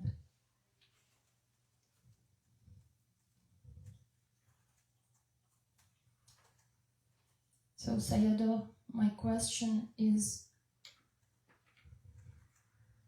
I tried to see, and I see that this fear, and that I start to cry, I cannot continue to experience, maybe. I try to experience only, I remember the teaching, I try to experience only, but it seems to me I draw myself away from this experience by this fear. I don't know, because this was already third time. 2 times when we were at the other retreat, that I was crying over some experiences. And now this happened again, and I see the reaction is the same. So, can you see where my mistake is? Or it's just the matter of time and experience again and again? Or whatever I was telling, there is some wrong understanding?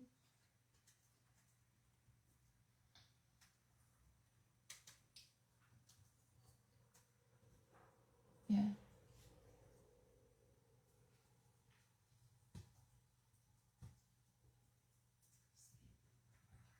Sayadaw, want me to translate first, or you want to answer?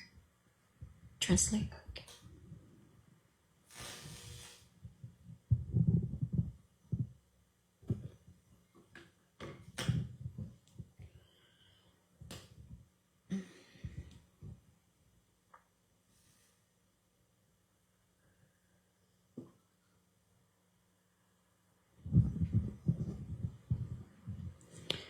Đây là sự chia sẻ từ thiền sinh Katerina.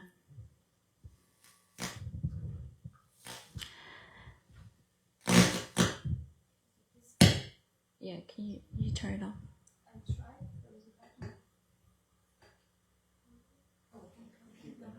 Okay.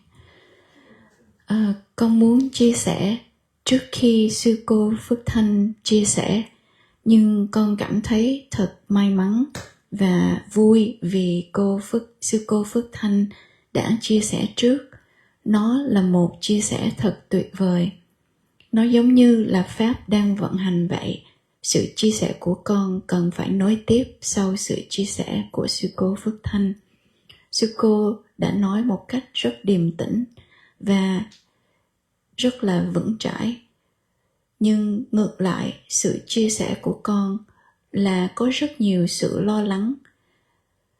Và con có vài câu hỏi cho vị thiền sư tiếp theo những chia sẻ của con.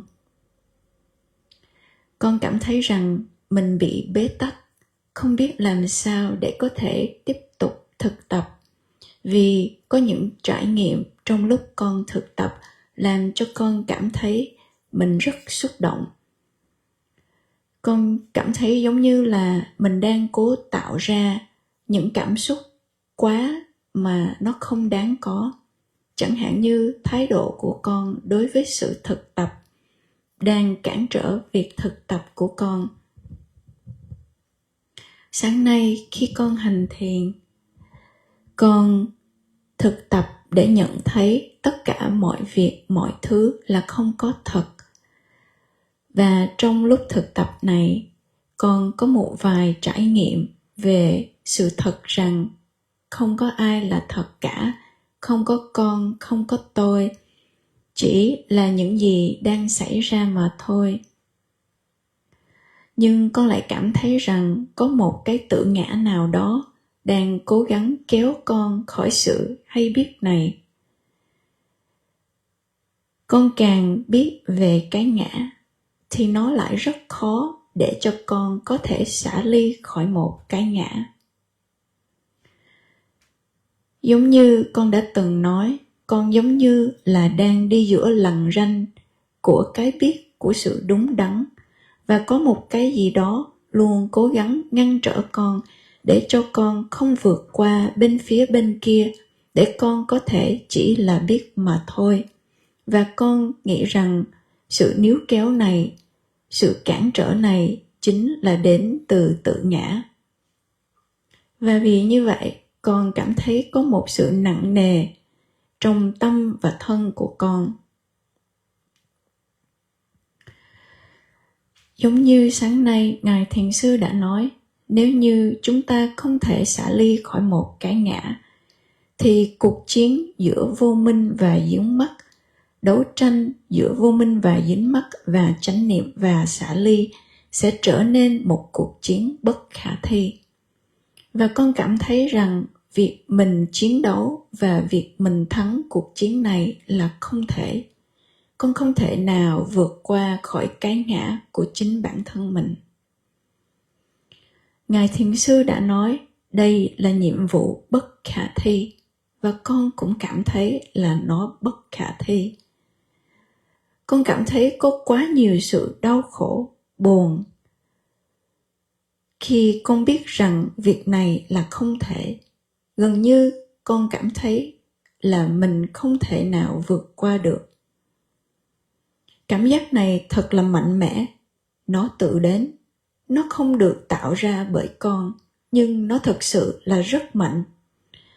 Con không thể nào cưỡng lại nó.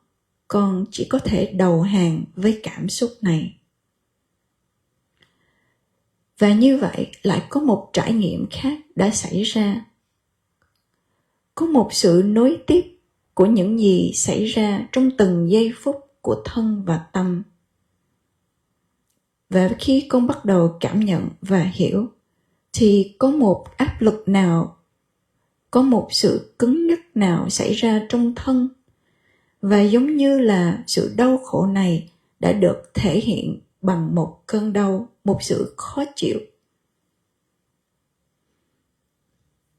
Con chỉ có thể trở thành nhân chứng của những gì đang xảy ra trong tâm, những gì đang thể hiện qua thân và tâm, cũng giống như là một dòng chảy của các hiện tượng, từng hiện tượng một hiện ra.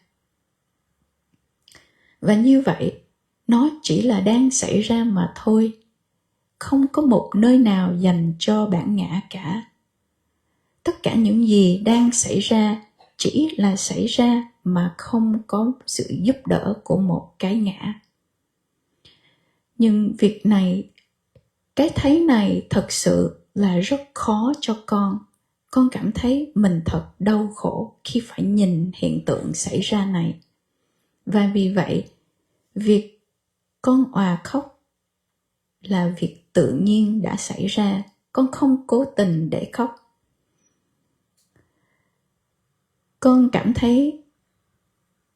cảm thấy có lỗi và con cảm thấy đau khổ cho chính bản thân mình. Vào thời khắc đó, con cảm thấy rằng không có con, không có một ai cả, không có tự ngã. Con cũng không có thể nào cảm thấy buồn cho chính mình, vì có một cái ngã đâu mà có thể cảm thấy buồn.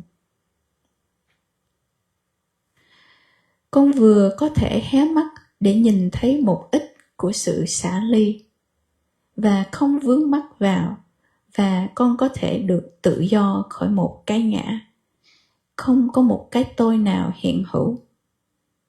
Và lúc đó con đang khóc, và con đã với tay để lấy một tờ giấy để lau mũi, để lau mắt và mũi của con. Nhưng con không thấy tay của con. Con không có tay để lấy tờ giấy để lau mắt và mũi của con. Và việc này đã làm cho con phải buồn khổ hơn nữa. Và nó làm cho con thật sự là phải rất sợ hãi. Con cố gắng để sử dụng từ ngữ để diễn tả những kinh nghiệm này. Nhưng con chỉ đang diễn tả từ trí nhớ của trải nghiệm này mà thôi. Không có một tự ngã để mà có thể hủy diệt con. Một con người luôn luôn muốn trở thành một ai đó. Nhưng con chỉ thấy rằng các hiện tượng là đang xảy ra. Không có một ai là làm gì con cả. Không có một ai là đang chống lại con. Con còn không thể thấy được mình đang tồn tại trong thế giới của hiện tượng này. Con còn không thấy mình tồn tại. Bất kỳ khi nào con có sự hiểu biết đúng đắn này là không có con, thì sự hiểu biết này đối với con thật là rất đau đớn. Con cảm thấy như mình bị giam ở ngục tù. Con không thể nào thoát ra khỏi trải nghiệm này. Con hiểu rằng con cần chỉ là đã trải nghiệm mà thôi. Nhưng thật sự là rất khó để có thể chấp nhận rằng không có ai là đang trải nghiệm cả. Theo như sự hướng dẫn của Ngài, chúng ta phải tự trải nghiệm cho chính bản thân chúng ta. Nhưng bất kỳ khi nào con có một trải nghiệm về vô ngã, thì nó lại trở nên rất nặng nề và thật là dễ sợ. Khi con ngồi trên xe bus để mà đi khất thực, thì có còn những cảm xúc tồn tại lại trong những kinh nghiệm sáng nay. Và con đã hỏi Ngài Thiền Sư về trải nghiệm này. Giống như là cái ngã là đang thay thế cho nhân và quả. Vì chúng ta không biết về nhân và quả, cho nên chúng ta lại sử dụng cái ngã để chúng ta nhìn tất cả mọi việc từ một cái ngã. Và vì đó, cái ngã đã lừa chúng ta, nó cho chúng ta một khái niệm về chúng ta, một khái niệm về hoàn cảnh và tất cả con người xung quanh chúng ta. Cái thấy này thực sự là đạo tạo ra một nỗi sợ trong con và một mong muốn mãnh liệt để dừng lại những trải nghiệm không thật dễ chịu này. Nhưng giống như là nó có một cái ngã đang phán xét về trải nghiệm này, và nó làm cho ngực của con phải đau và thân của con phải đau. Nhưng thực ra là tâm của con đang tạo ra trong cái đau trên thân. Giống như Ngài đã nói, vô minh đã gửi đi một tin nhắn sai lầm, đã gửi đi một thông điệp sai lầm. Nó đã làm cho thân của con phải đau khổ. Câu hỏi của con rằng, khi con cố gắng để thấy về vô ngã, thì con lại có những nỗi đau này, những nỗi sợ này, và con lại bắt đầu khóc, và con không thể nào tiếp tục với những trải nghiệm này. Con nhớ Ngài đã dạy con chỉ là trải nghiệm mà thôi, nhưng con có cảm giác như là con đang dần dần bị cuốn đi và bị tách lìa khỏi trải nghiệm này, vì nỗi sợ đã kéo con ra. Có nghĩa rằng đây là lần thứ 3 con đã khóc với những trải nghiệm tương tự và phản ứng của con cũng là giống nhau. Thầy có thể nói cho con biết rằng những sai lầm của con là gì không? Có sự hiểu biết nào chưa thật sự là trọn vẹn và đúng đắn trong những trải nghiệm và sự hiểu biết của con hay không?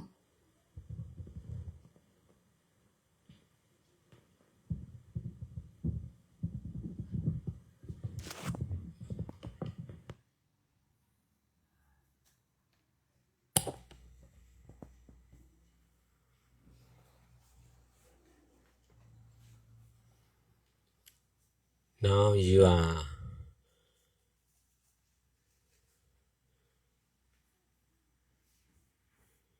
between the border,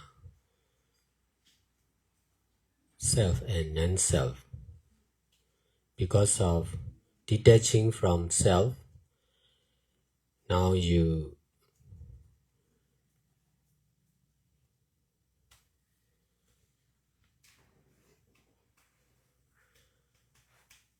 are feeling the taste of non-self.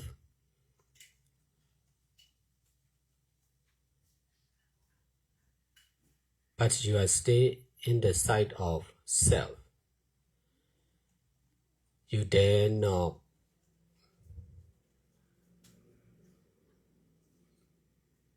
make up your mind to fully detach from self. You came here for meditation retreat. To be here, you need to make decision between traveling to US or not. The difference between traveling and not traveling to US is not much difficult, not much different. You can learn my teaching from online also. Even if you are not following the trick, you also join to India.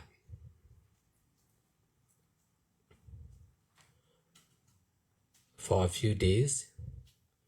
So joining to India or not were also not much different, but you could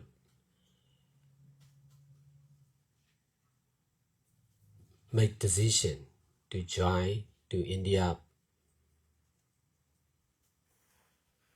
trip, India Bodh Gaya and local trick in India also. Now you need to make decision between self and non-self. You must choose. You must try to choose non-self with detachment from self. But you are still attaching on self. That's why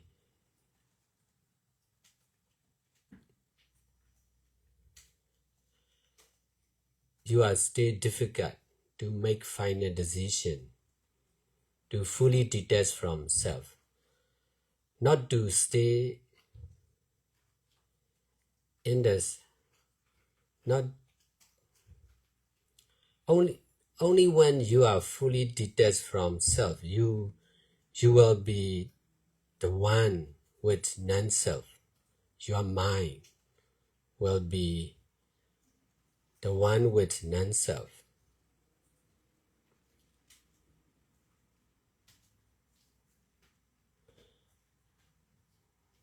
This is natural for the practitioner.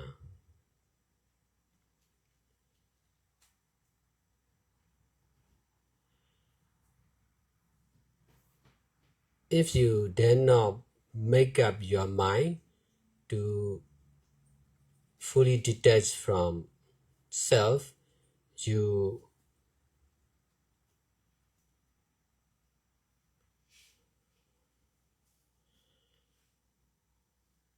must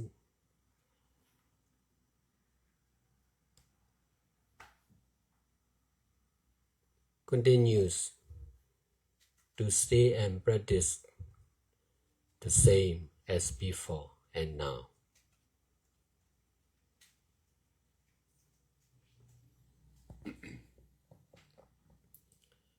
Because of knowing the truth of non-self, you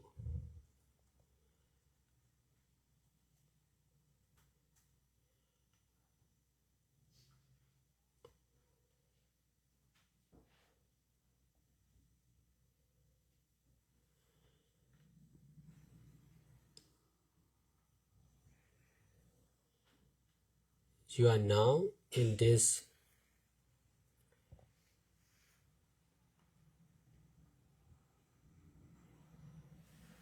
border between self and non-self.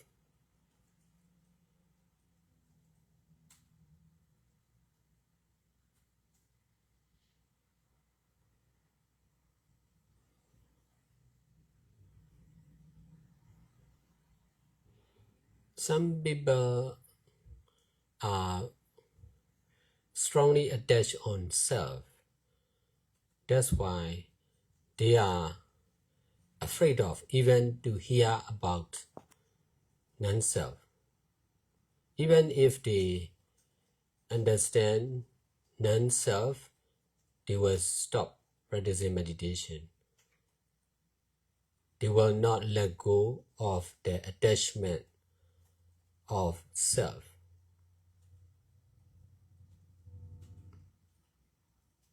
In this way, they are far away again to be free from limit or self.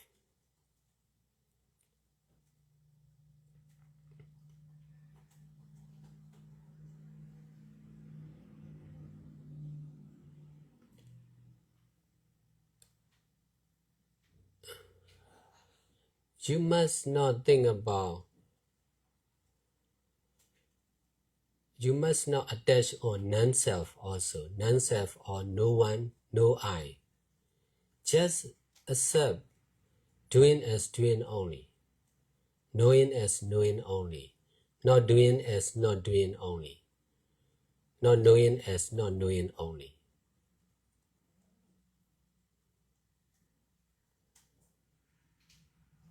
Stop thinking about self or non-self. Just trying to use both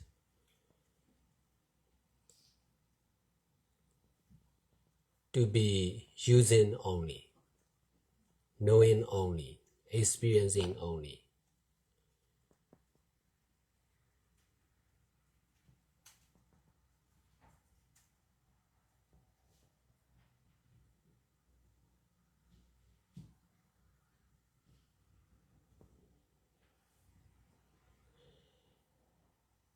This decision is very powerful. In my sight, I dare to make decision not to rely on my parents anymore as a lay person, not as a meditator. In this way, I can leave my parents and I can start my own business by myself. In this way, I dare to fully rely on myself because of getting out of the shadow of my parents. That was really difficult for the people, for the Easterner, because of not tradition like this for the Easterner. We stay together till we die. Even if we far away, we don't want to be far away. Because of strong attachment on ourselves and our parents, we need to do like this. But although I can detach from my parents, I could not detach from myself. Only when I practice meditation, I became more and more friendly with Dhamma or non-self or cause and effect, law of karma.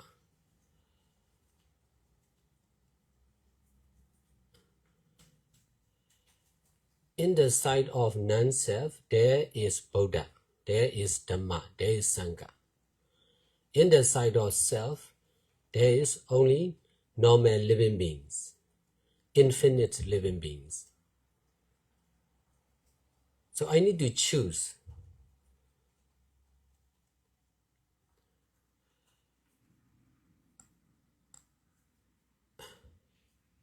Buddha, Dhamma, and Sangha. But in order to choose Buddha, Dhamma, and Sangha and non-self, I must be able to detach, especially from myself or oneself. But there are many meditators and meditation teachers. They already detach successfully from self. In this way, they can see from the side of Buddha, Dhamma, and Sangha and non-self.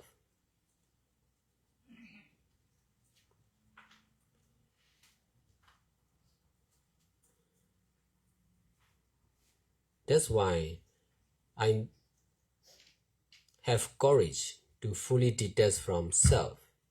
That's why I can detach from whatever good and bad, right and wrong, action and experience of the society.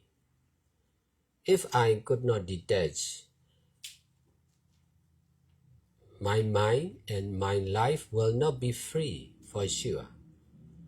If the world, if there are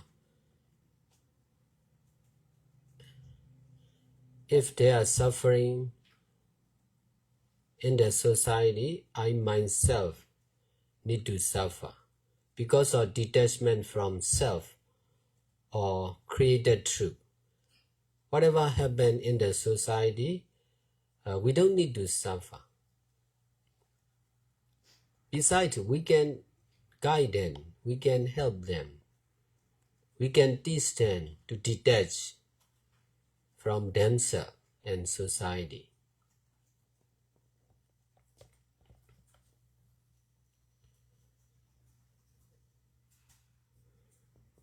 The power of selflessness is limitless. The power of self is limited.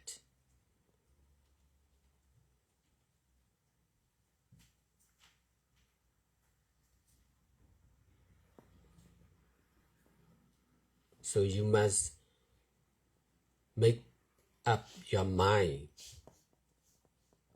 to dare to detach from self or yourself, your body and mind.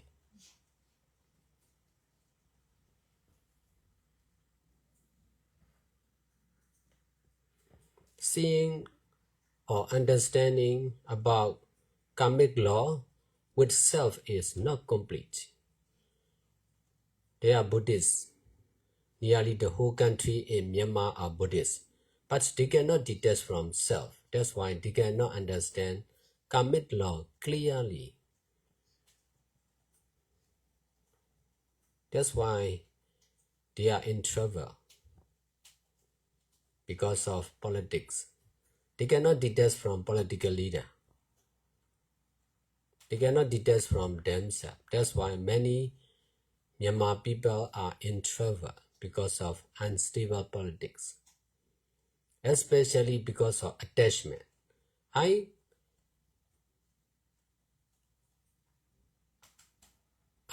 have been staying in the country for most of the time, but I can detach. I can teach my follower to detach. That's why they are safe. They are not much suffering. They can continue doing good deeds, even in the worst condition of the country.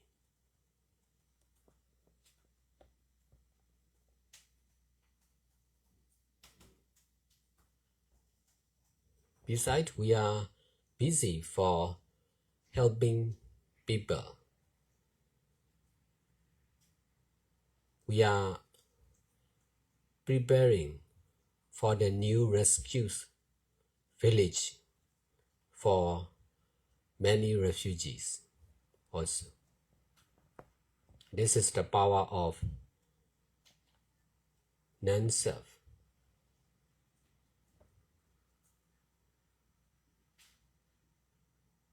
This is the power of detachment from self also.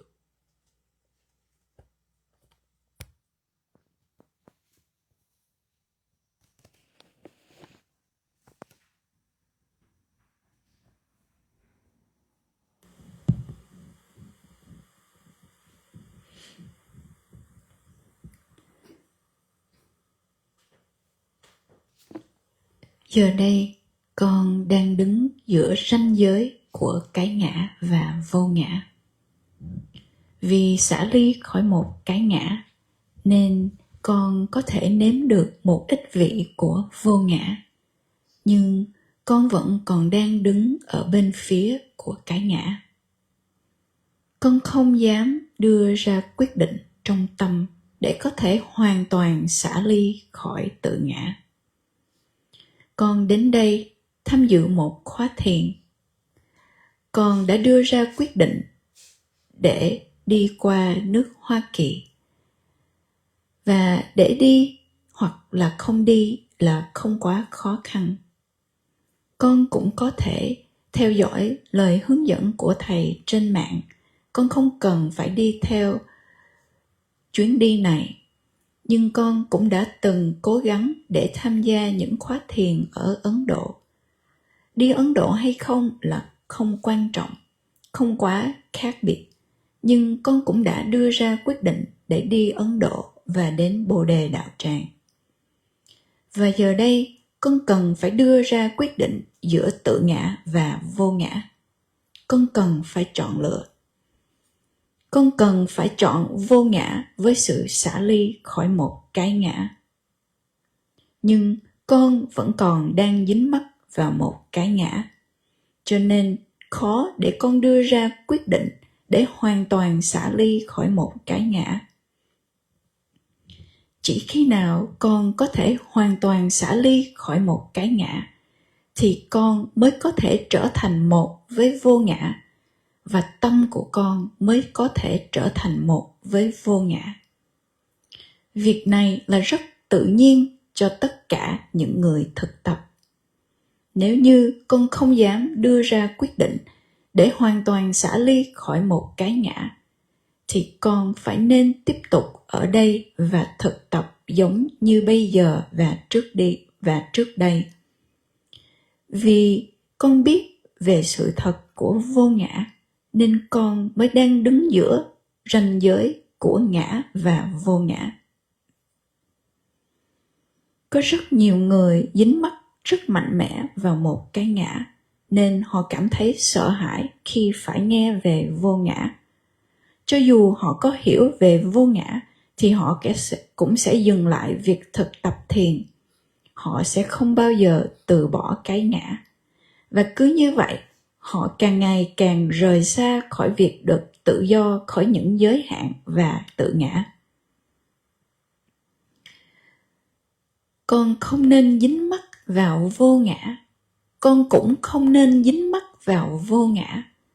Không có ai, không có tôi. Hãy nên chỉ chấp nhận làm hoặc biết mà thôi, không làm hoặc không biết. Hãy ngừng ngay việc suy nghĩ về cái ngã và vô ngã. Hãy cố gắng chỉ để sử dụng cả hai. Chỉ là sử dụng mà thôi, chỉ là biết mà thôi, chỉ là trải nghiệm mà thôi. Quyết định này sẽ có một sức mạnh rất lớn. Thầy đã từng dám đưa ra quyết định để không nương tựa vào cha mẹ của thầy nữa khi thầy còn là một cư sĩ, không phải là một thiền sinh. Thầy đã từ bỏ cha mẹ của mình và bắt đầu việc kinh doanh của mình. Thầy đã dám hoàn toàn nương tựa vào chính bản thân. Và vì như vậy, thầy mới có thể thoát ra khỏi những cái bóng của cha mẹ mình. Việc này là rất khó khăn đối với những người châu Á, vì theo truyền thống đối với những người châu Á, chúng ta sẽ ở với nhau cho đến khi chúng ta chết. Chúng ta không muốn ở xa gia đình của chúng ta. Vì chúng ta có sự dính mắc mạnh mẽ vào bản thân chúng ta, vào cha mẹ. Nhưng mặc dù thầy có thể xả ly khỏi cha mẹ của mình, nhưng thầy cũng không thể xả ly khỏi chính bản thân mình. Chỉ khi thầy thực hành thiền thì thầy càng trở nên thân thiện với Đức Phật, Pháp và Tăng, thân thiện với nhân và quả và luật của nghiệp. Phía bên của vô ngã thì chúng ta sẽ có Đức Phật, Pháp và Tăng. Về phía của tự ngã thì chỉ có những chúng sanh vô tận. Thầy cần phải chọn tam bảo. Để thầy có thể chọn tam bảo và vô ngã, thì thầy cần phải xả ly khỏi cái ngã, xả ly khỏi chính bản thân mình. Có rất nhiều vị thiền sư và thiền sinh, họ đã thành công để xả ly khỏi một cái ngã, cho nên họ có thể nhìn từ góc cạnh của Đức Phật, Pháp và Tăng và vô ngã. Cho nên thầy đã nương tựa vào họ, và thầy đã có đầy đủ dũng khí để hoàn toàn xả ly khỏi một cái ngã. Thầy có thể xả ly khỏi tất cả những gì tốt hoặc xấu, hành động đúng hoặc sai, tất cả những trải nghiệm trong xã hội này. Nếu như thầy không thể xả ly, thì tâm và đời sống của thầy chắc chắn là không được tự do. Và nếu như có sự khổ đau trong xã hội này, thì chính thầy cũng phải khổ đau. Vì xả ly khỏi một cái ngã, xả ly khỏi sự thật được tạo ra, xả ly khỏi bất kỳ những gì đang xảy ra trong xã hội, chúng ta không cần phải khổ sở nữa. Chúng ta có thể hướng dẫn mọi người, dạy cho họ làm sao có thể xả ly khỏi chính bản thân họ và xả ly khỏi các hoạt động trong xã hội. Sức mạnh của vô ngã là không có giới hạn. Sức mạnh của cái ngã là có giới hạn. Con cần phải đưa ra quyết định trong tâm. Con cần phải dũng cảm để xả ly khỏi chính bản thân con, xả ly khỏi thân và tâm. Thấy và hiểu về luật của nghiệp từ một cái ngã là chưa trọn vẹn. Phần lớn, mọi người trong quốc gia Miến Điện là Phật tử, nhưng họ không thể xả ly khỏi một cái ngã, nên họ không thể nào hiểu về luật của nghiệp một cách rõ ràng. Cho nên họ gặp rất nhiều vấn đề với chính trị. Nếu như họ không thể nào xả ly khỏi chính trị, khỏi những vị lãnh đạo chính trị, thì họ chắc chắn sẽ gặp vấn đề chính vì sự dính mắc của họ. Thầy đã dành toàn thời gian cuộc đời của mình ở đất nước Miến Điện, nhưng thầy có thể xả ly. Thầy có thể hướng dẫn cho những người theo thầy để xả ly, và vì vậy họ có thể có được an toàn. Họ không cần phải khổ đau, và họ có thể tiếp tục làm các thiện pháp cho dù họ đang trong tình trạng khó khăn nhất và tồi tệ nhất trong đất nước. Ngoài ra, thầy và những người ở trung tâm luôn bận rộn giúp đỡ những người khác. Thầy đang chuẩn bị để thành lập làng cứu trợ cho rất nhiều người tị nạn. Đây chính là sức mạnh của vô ngã. Đây cũng chính là sức mạnh của sự xả ly khỏi một cái ngã.